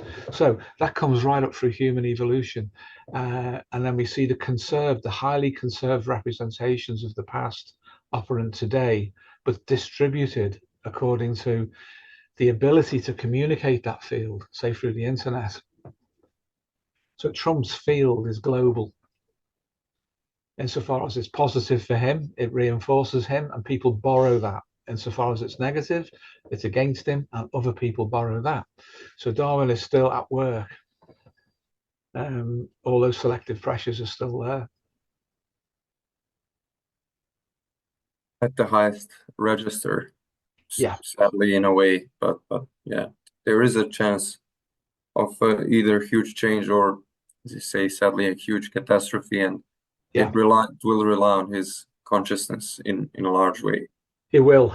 And paradoxically, as I say, I think that if he is relatively unconscious but being directed, that might be a better way, because to try to become fully self-referentially and accountable in a conscious sense, that would be a very difficult thing to live with for anyone. But if he's not like that, if his narcissism, and I'm pretty sure he is one, at one level at least, his narcissism might protect him because he's got the opportunity to gratify his narcissism. And that'll protect him. Narcissists tend to suffer when they're frustrated. If he's not frustrated, he will function. And if he's functioning well as a politician, because he's being directed by Platonic forces, then there's a good chance that things will change. Yeah, I understand. It is a good nuance that you mention his relative unconsciousness being maybe even a better homeostatic level at which he would be operating. So that's very layered, and thank you for that. It brings a lot to Thank you. to think about. Yeah. Well, because that actually operates at the level of, say, of therapy. If you think about how metaphor works, that's relatively unconscious. Through therapeutic hypnosis, the use of metaphor, and it unpacks. The patient is not ego conscious, but the changes occur, and they then become an efficient cause in their own healing without realizing it. So there's less resistance. The complex field doesn't catch on. If the patient in this scenario is fully aware of what's happening, that is an open door for complexes to misdirect and to attempt to stop the metaphor from unpacking. So that's at the level of individual therapy, but at the level of global, not only politics, but Darwinian selective pressures that we've got at the moment, it might be better if he doesn't know what he's doing consciously. So he then becomes a chess piece on the board and not the player. Yeah, I completely get it. Thank you. And thank you for also referring back to individual therapy and how, and this metaphor example. I remember in the previous seminar you talked about how one of the previous seminars is that even if we know someone's complexes, we don't have to pay attention to them. We can let them live in their own circle. And by analogy, this would be the Trump's narcissism. It can be allowed to operate within level to meet its own goals, thinking that it's in charge. But if we go beyond, then there's another level of homeostasis and meta regulation that can push through. Even though if we collapse at that level of the ego, we would think that things aren't good and aren't being no changes being presented. But if we actually go beyond that and appeal to meta regulation, then it can just bypass it and leave it thinking that it's still in charge. So thank you. That's exactly it. You've really understood that so well. Thank you, man. Great summary. Thank you. Thank you. Hi guys, anybody like to add anything or question anything on this? Bob's putting his glasses on again. Is that a sign of imminent engagement? One wonders. Platonic immanence. Platonic, yes. That's funny. No, I just wait for a second. I'm just catching up here, and so Yeah, no problem at all. I'll yield. No problem. While Bob's catching up, has anybody like to offer anything, question anything? I'm sure you can all see the individual level that this works at, and then right up to the level of Trump and global politics and the way that Darwin operates as well. One way to increase bandwidth is to utilize our bandwidth is to utilize altered states of consciousness, because then we expand on what the ego is capable of understanding without engagement. In other words, we increase the receptivity to meta intuition. So that's taking another step on from what Mladen was sharing with us. That's one of the most economical ways of dealing with anything, is to be able to access intuition and leave it as intuitive without collapsing it into an analytical model. But of course, you can make mistakes with that, and that's why we distinguish between what we call meta intuition and a more subjective kind. The subjective kind is an autonomous collapse into distributed representation of a whole situation, but the collapse is defined by the process of its collapse into representations, and those representations take on one or more of the metaqualia.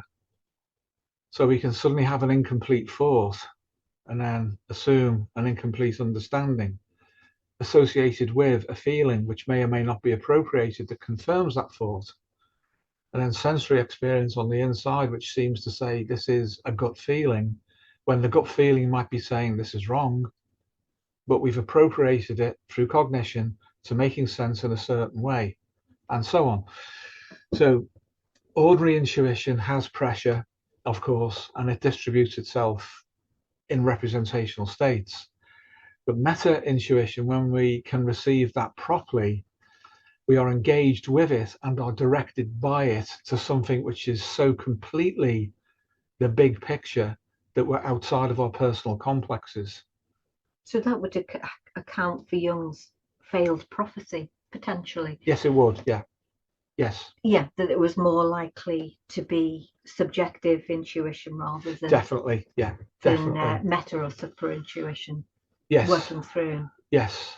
And objectively, it's unfair to criticize him, Well, as we both say. Yeah, sure. Because he lived in his own times, and he lived in his own personality and character. Yeah, it's what's been done with that since. It's not ad hominem in that respect. No. It's just an observation, isn't it? Yeah. And so if we repeat that kind of mistake because we overvalue, the kind of intuition can get things wrong. At least, it does. It does. Yeah. Then that's a problem. Yeah.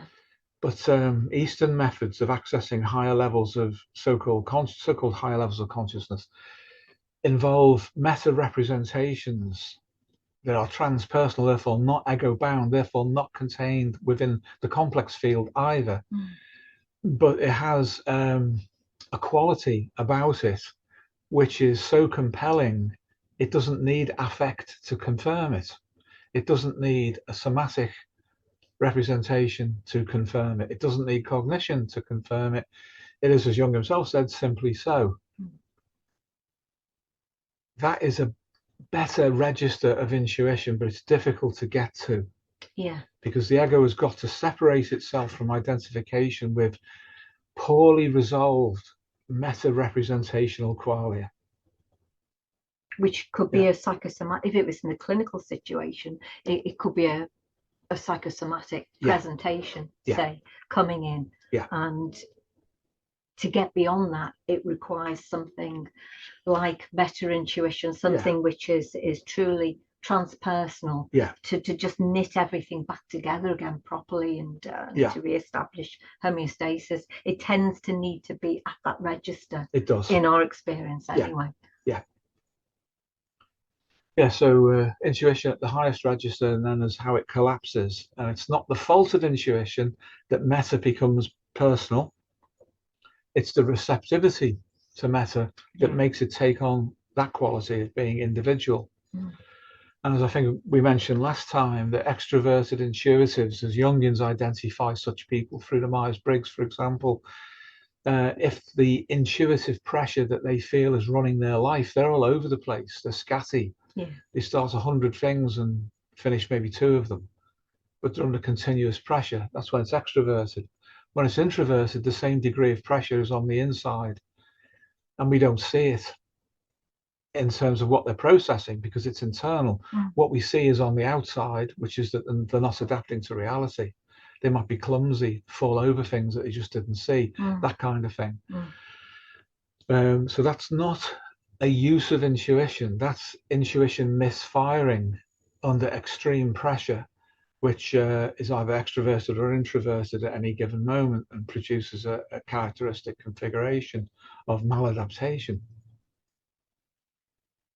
Now, meta-intuition can also be maladaptive because we can download that at such a bandwidth that the ego cannot deal with the implications of that. And I won't name anybody, obviously, but I worked with somebody yesterday who's in that state and has been in that state since he was a child. Specifically, when he identified it first happening, it's at least, I say, around 50 years ago. He's been in a state of high resistance and dissociation to overamped intuition that occurred to him, where he made connections, and up till now he's never been ready yet to address that in a proper way because the intuitive pressure was just constant, and it would occupy his cognition and occupy his affect and his sensing. He had capacities in all 3 of those metaqualia which were really productive potentially, but the pressure of the intuition trying to download into representation in each of those metaqualia, meant that he suffered tremendously for a long time. And that's included some religious ideas as well, but also scientific ones, which impacted him at very, very high bandwidth before his ego was developed enough to understand it. And the religious processing he went through meant that a lot of fear was inculcated within him. So that meant that he's found it difficult to work with intuition, not difficult to receive it. He's open to it, but to work with it, to make it work for him. So that's an example, isn't it, of how people unfortunately can suffer, but he'll get over it. He will. He's beginning to understand that and how that's worked for him in his life. He's got a lot of latent potential within him.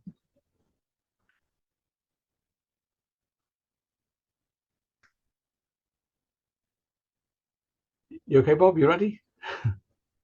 Yeah, there's a nuance.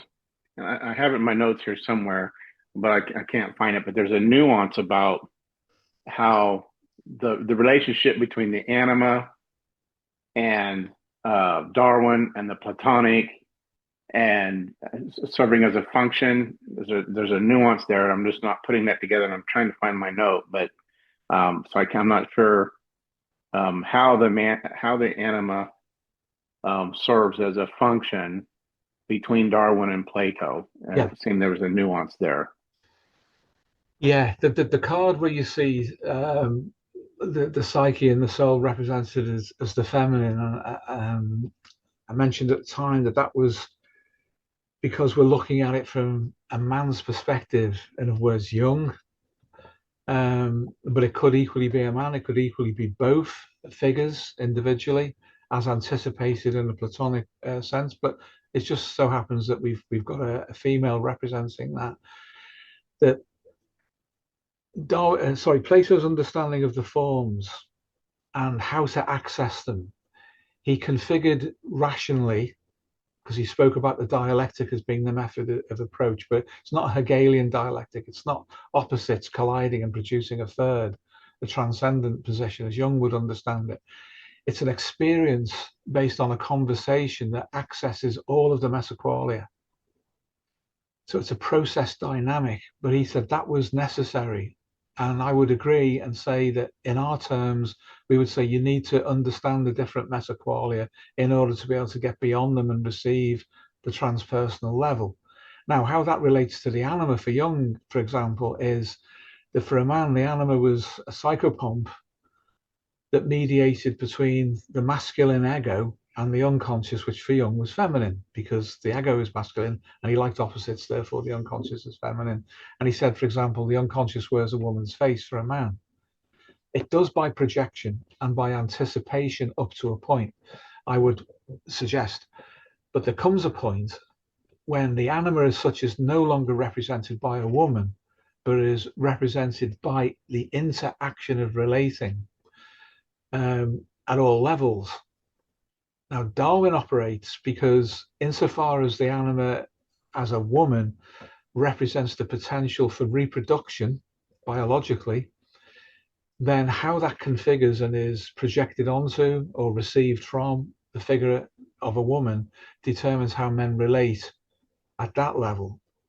But to relate beyond that means that the anima as a woman has to be expanded upon so it changes its representation.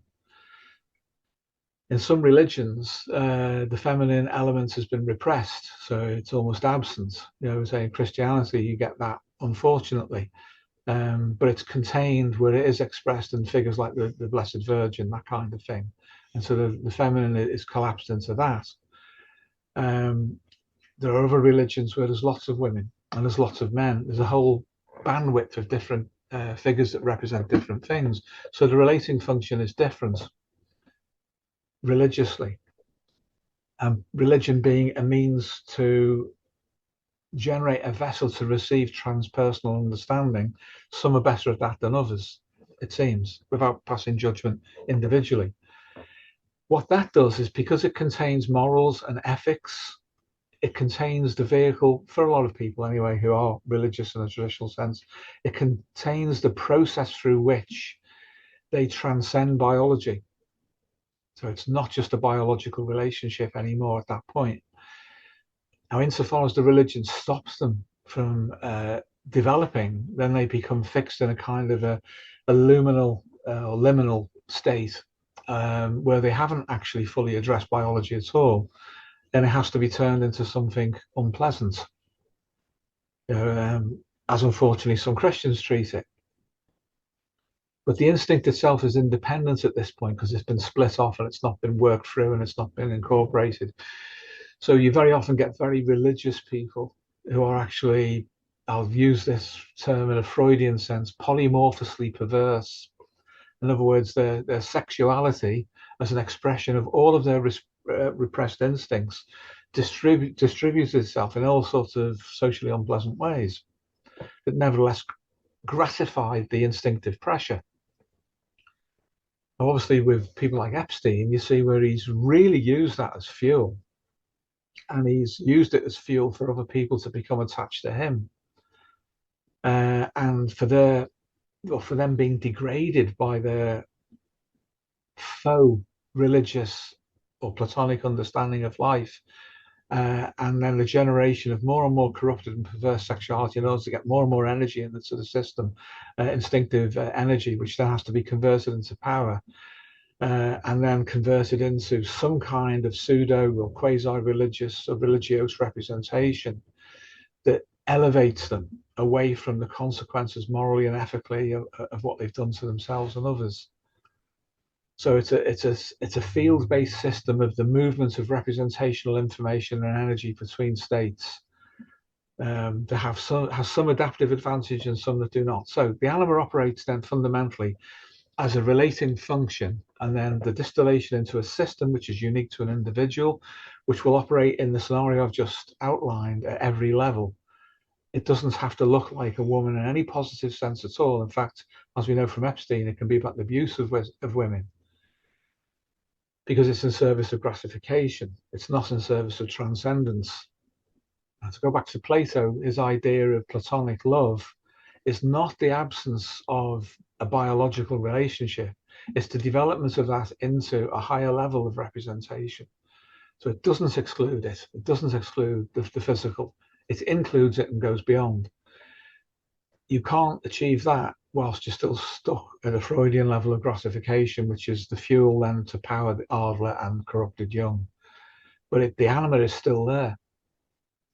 It's still there because we're still relating, we're interacting, and it's a mediating force. It will be counterbalanced by other mediating factors, which would include the trickster sometimes. But trickster is a very anomalous entity. I'll call it an entity. System, we could say, or even a field is better because it occupies many states. So we may find ourselves being locally regulated by the trickster, who is operating at a different level to us individually and indifferently to us as individuals, because that's the level at which it's operating, because we're not relating to it. Now, if we use our anima to relate to the regulatory factor, which is the trickster will pay attention to us. If we don't make ourselves known, we don't say, I can receive this, it'll put its attention elsewhere, mostly at all of the important levels. Occult systems seek to tap into the trickster and to control it, and they turn it into something supernatural, or the representation of being something supernatural, because the regulatory effects of it are to distribute power. So that's why you can see the trickster operating paradoxically within the occult and within real religion, and a different scale or invariance of scale. We have to be open to it to have any relationship to it. The relationship has to be through the anima, because that's the relating function. So what do we do then? If we really want to collapse that down to the level of Jung, we have to look into a relationship that we are involved with, where there is an oppositely sexed. If this is a man, heteronormative man looking at to relate to women, how is the anima operating? What's the trickster doing together? Now we can distill the trickster out. We can distill the anima out. See if they're working together properly. What is the trickster doing to regulate me or the other party? Within individual psychotherapy, the field can focus on that. But when we get to higher registers, psychosocially and culturally, it's got to be, is the trickster paying the blindest bit of attention to me and to my family and my circle of contacts, or not? Because we're not making ourselves available to participate in these dynamical processes at that level.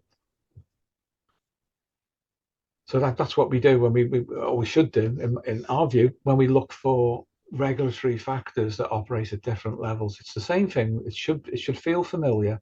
The trickster operates within us, between us, at individual level, and it goes beyond. Is it taking any notice of us? Well, if we wanted to, we have to make damn sure that that's what we actually want, because the pressures that will be applied to us then will be at a higher level of selective pressure. And it won't just be Darwin, it'll be Plato also that is operating through the trickster as an efficient cause. Can you achieve a higher level of consciousness? Is it worth consciousness ingressing into you? Have you built the vessel, as we say? Is the structure sufficient to allow ingression, as Michael Levin would say? It's the same thing. But we need to be careful that we're not going to operate at the wrong level. We have to find our level, but be capable of moving. Well, so enlightening. So I'll say that up to this moment, this explanation you just gave, prior to this, this is the forest for the trees. I can't believe this was right in front of me. I didn't see it. I had reduced the anima relating function to an individual level, and I had not seen it as much as we could look at the trickster function, and I see that working on a level, and I see the trickster function serving within the equation, the Freud, Adler, Jung, Plato, Darwin. You see that trickster, but I had not placed this relating function into this dynamic of this overall equation that I needed to hear that. So I had not made that connection clearly, as you just did. Thank you, Bob. About 5 or 6 years ago, we did a video on the old channel where it was just like a bit of a challenge to the students we had at the time and the demographic we had at the time on the internet about the anima. Where's the anima? Where is it? And where is it not? And to see if anybody could figure it out. And the solution is that if you just take the biopsychosocial stack, there is no level at which relating is not operating. At every level. Therefore, because the anima is relating, the anima is everywhere in every interaction. It's just at a certain interactive level, for a man it becomes a woman, for a woman it becomes the animus. Psychosocially, yeah, but also on the inside. Oh, yeah. Because the conserved ancestral psyche has anticipations as representations within that deploy under time-released pressure from the genome and the Platonic field, so that we meet adaptive challenges in the proper order, or we should do, if we're not interfered with, if you know what I mean, metaphorically, by the agency of others. So the anticipations are there, they release on time release, representations occur, but because the anima is only relating in a specialized form, as we normally understand it for Jung, we miss that it operates everywhere. But Jung was influenced by the I Ching. I got into Jung through the I Ching. I got into the I Ching because of my Chinese connections back in 1973. I read the foreword to the I Ching, and he described how there, from a Western perspective, and that's what really drew me to him, was he was tackling the peculiarities of the Oriental mind, as he described them, through a Western lens. He said that the Chinese consider things to occur together because they have an affinity for one another. That was a lightning bolt for me, because of the influence the Chinese had on me. I suddenly had a Western perspective. I was a very, very young person at the time, but I had a perspective to understand that the affinity is a sense of relatedness. So if things relate because of that force of affinity through which the yin and yang of the Tao for a Chinese person operates interactively in terms of exchange dynamically, and if that's a universal principle for the Chinese as they understood it, you put that into a Western context and suddenly, yeah, the anima's everywhere. It's not only an inner woman. It's a mistake to think of it in that way, because when we relate to someone and get on with them, we feel an affinity. Therefore, positive relating, the anima is present. There you go. And that's what built my own understanding of that at a theoretical level. Then I had to be pressure tested, and I couldn't break it. It's always there, and it always works. It's the problem with reification, isn't it? Yeah. And representation, which you see all the time with the Jungians, whether it's the trickster or the anima or the animus, they are all reified. Yeah. And so we tend to think of them as being like real people, real things, and as you say, there's an element of that with something like the so-called anima and animus, but really this is why we've moved away from those terms descriptively, in favor of the relating function. Yes. For that very reason. For that very reason. Otherwise you collapse around the idea that it is only to do with relationships, real relationships between people, and it doesn't extend beyond that. Yeah. And then that's a problem, isn't it, really? That with a lot of these things we're talking about, they are dynamical factors rather than real things in and of themselves. Yeah, what we experience is a representation. Yeah. When we see into the representation, it unpacks. So that was there all along. Yeah. And that's why we say the Large Hadron Collider model, this idea of colliding elementary particles in that machine at CERN in Switzerland, when the particles impact and they break open, there's things in there nobody knew was in there, but they were there. So inside the anima is all aspects of relating. Inside relating, you will find the anima as a particle within a particle, within a field of particles. So at every level that involves relating, the anticipation that also turns up as the anima at a Freudian and Darwinian, Adlerian, I beg your pardon, level that we're familiar with, that's also there. And beyond is also there. Whereas Freud saw that kind of thing as being a displacement, a canalization of sexualized libido into other things. That he was wrong, in my view, there. I agree with Jung on that. It's actually so natural, it operates at every level of relating, which is why I feel that good relating, when any of us achieves that, feels good because something approves of it, and we get a hormonal register that this is a good thing to relate. Of course, the dark triads, they don't feel that because they're configured completely differently to other people. But good adaptive personalities feel good when they relate well. So that means the whole system's working. And how else do we relate? Well, psychophysiologically, we relate, we interact, we exchange energy, representations. They take on imagistic forms sometimes, which we're all familiar with, how that can happen in dreams and how you can work in altered states of consciousness to change physiology through a representation. The difficulty comes when we collapse into a theory that says that that is what it is and it is nothing else, and we call that the anima, and the anima operates in this way and it has these constituent elements, and that's it. That's how it's hallmarked and how it's defined. At that point, it starts to break down. It becomes separated from its true field. And Michael Levin, again, is talking about how things collaborate, they relate, they interrelate. And it's that which makes them become more complex in terms of their structure and their field, and they ingress more. Isn't that interesting? When we build a vessel and we collaborate, more comes in. It comes from somewhere, but it doesn't come from within, apparently, the component parts that make up the experience of relating. It drops in. And he says that's Platonic ingression under positive pressure. And we would say exactly the same thing in slightly different words, but it's what we've seen with human beings, with people. Yeah. And you can relate. I mean, complexes relate. They're conscious and they're independent of the ego. They relate. They have Jung said they have a physiology of their own. They do. They boot up a particular state in our body.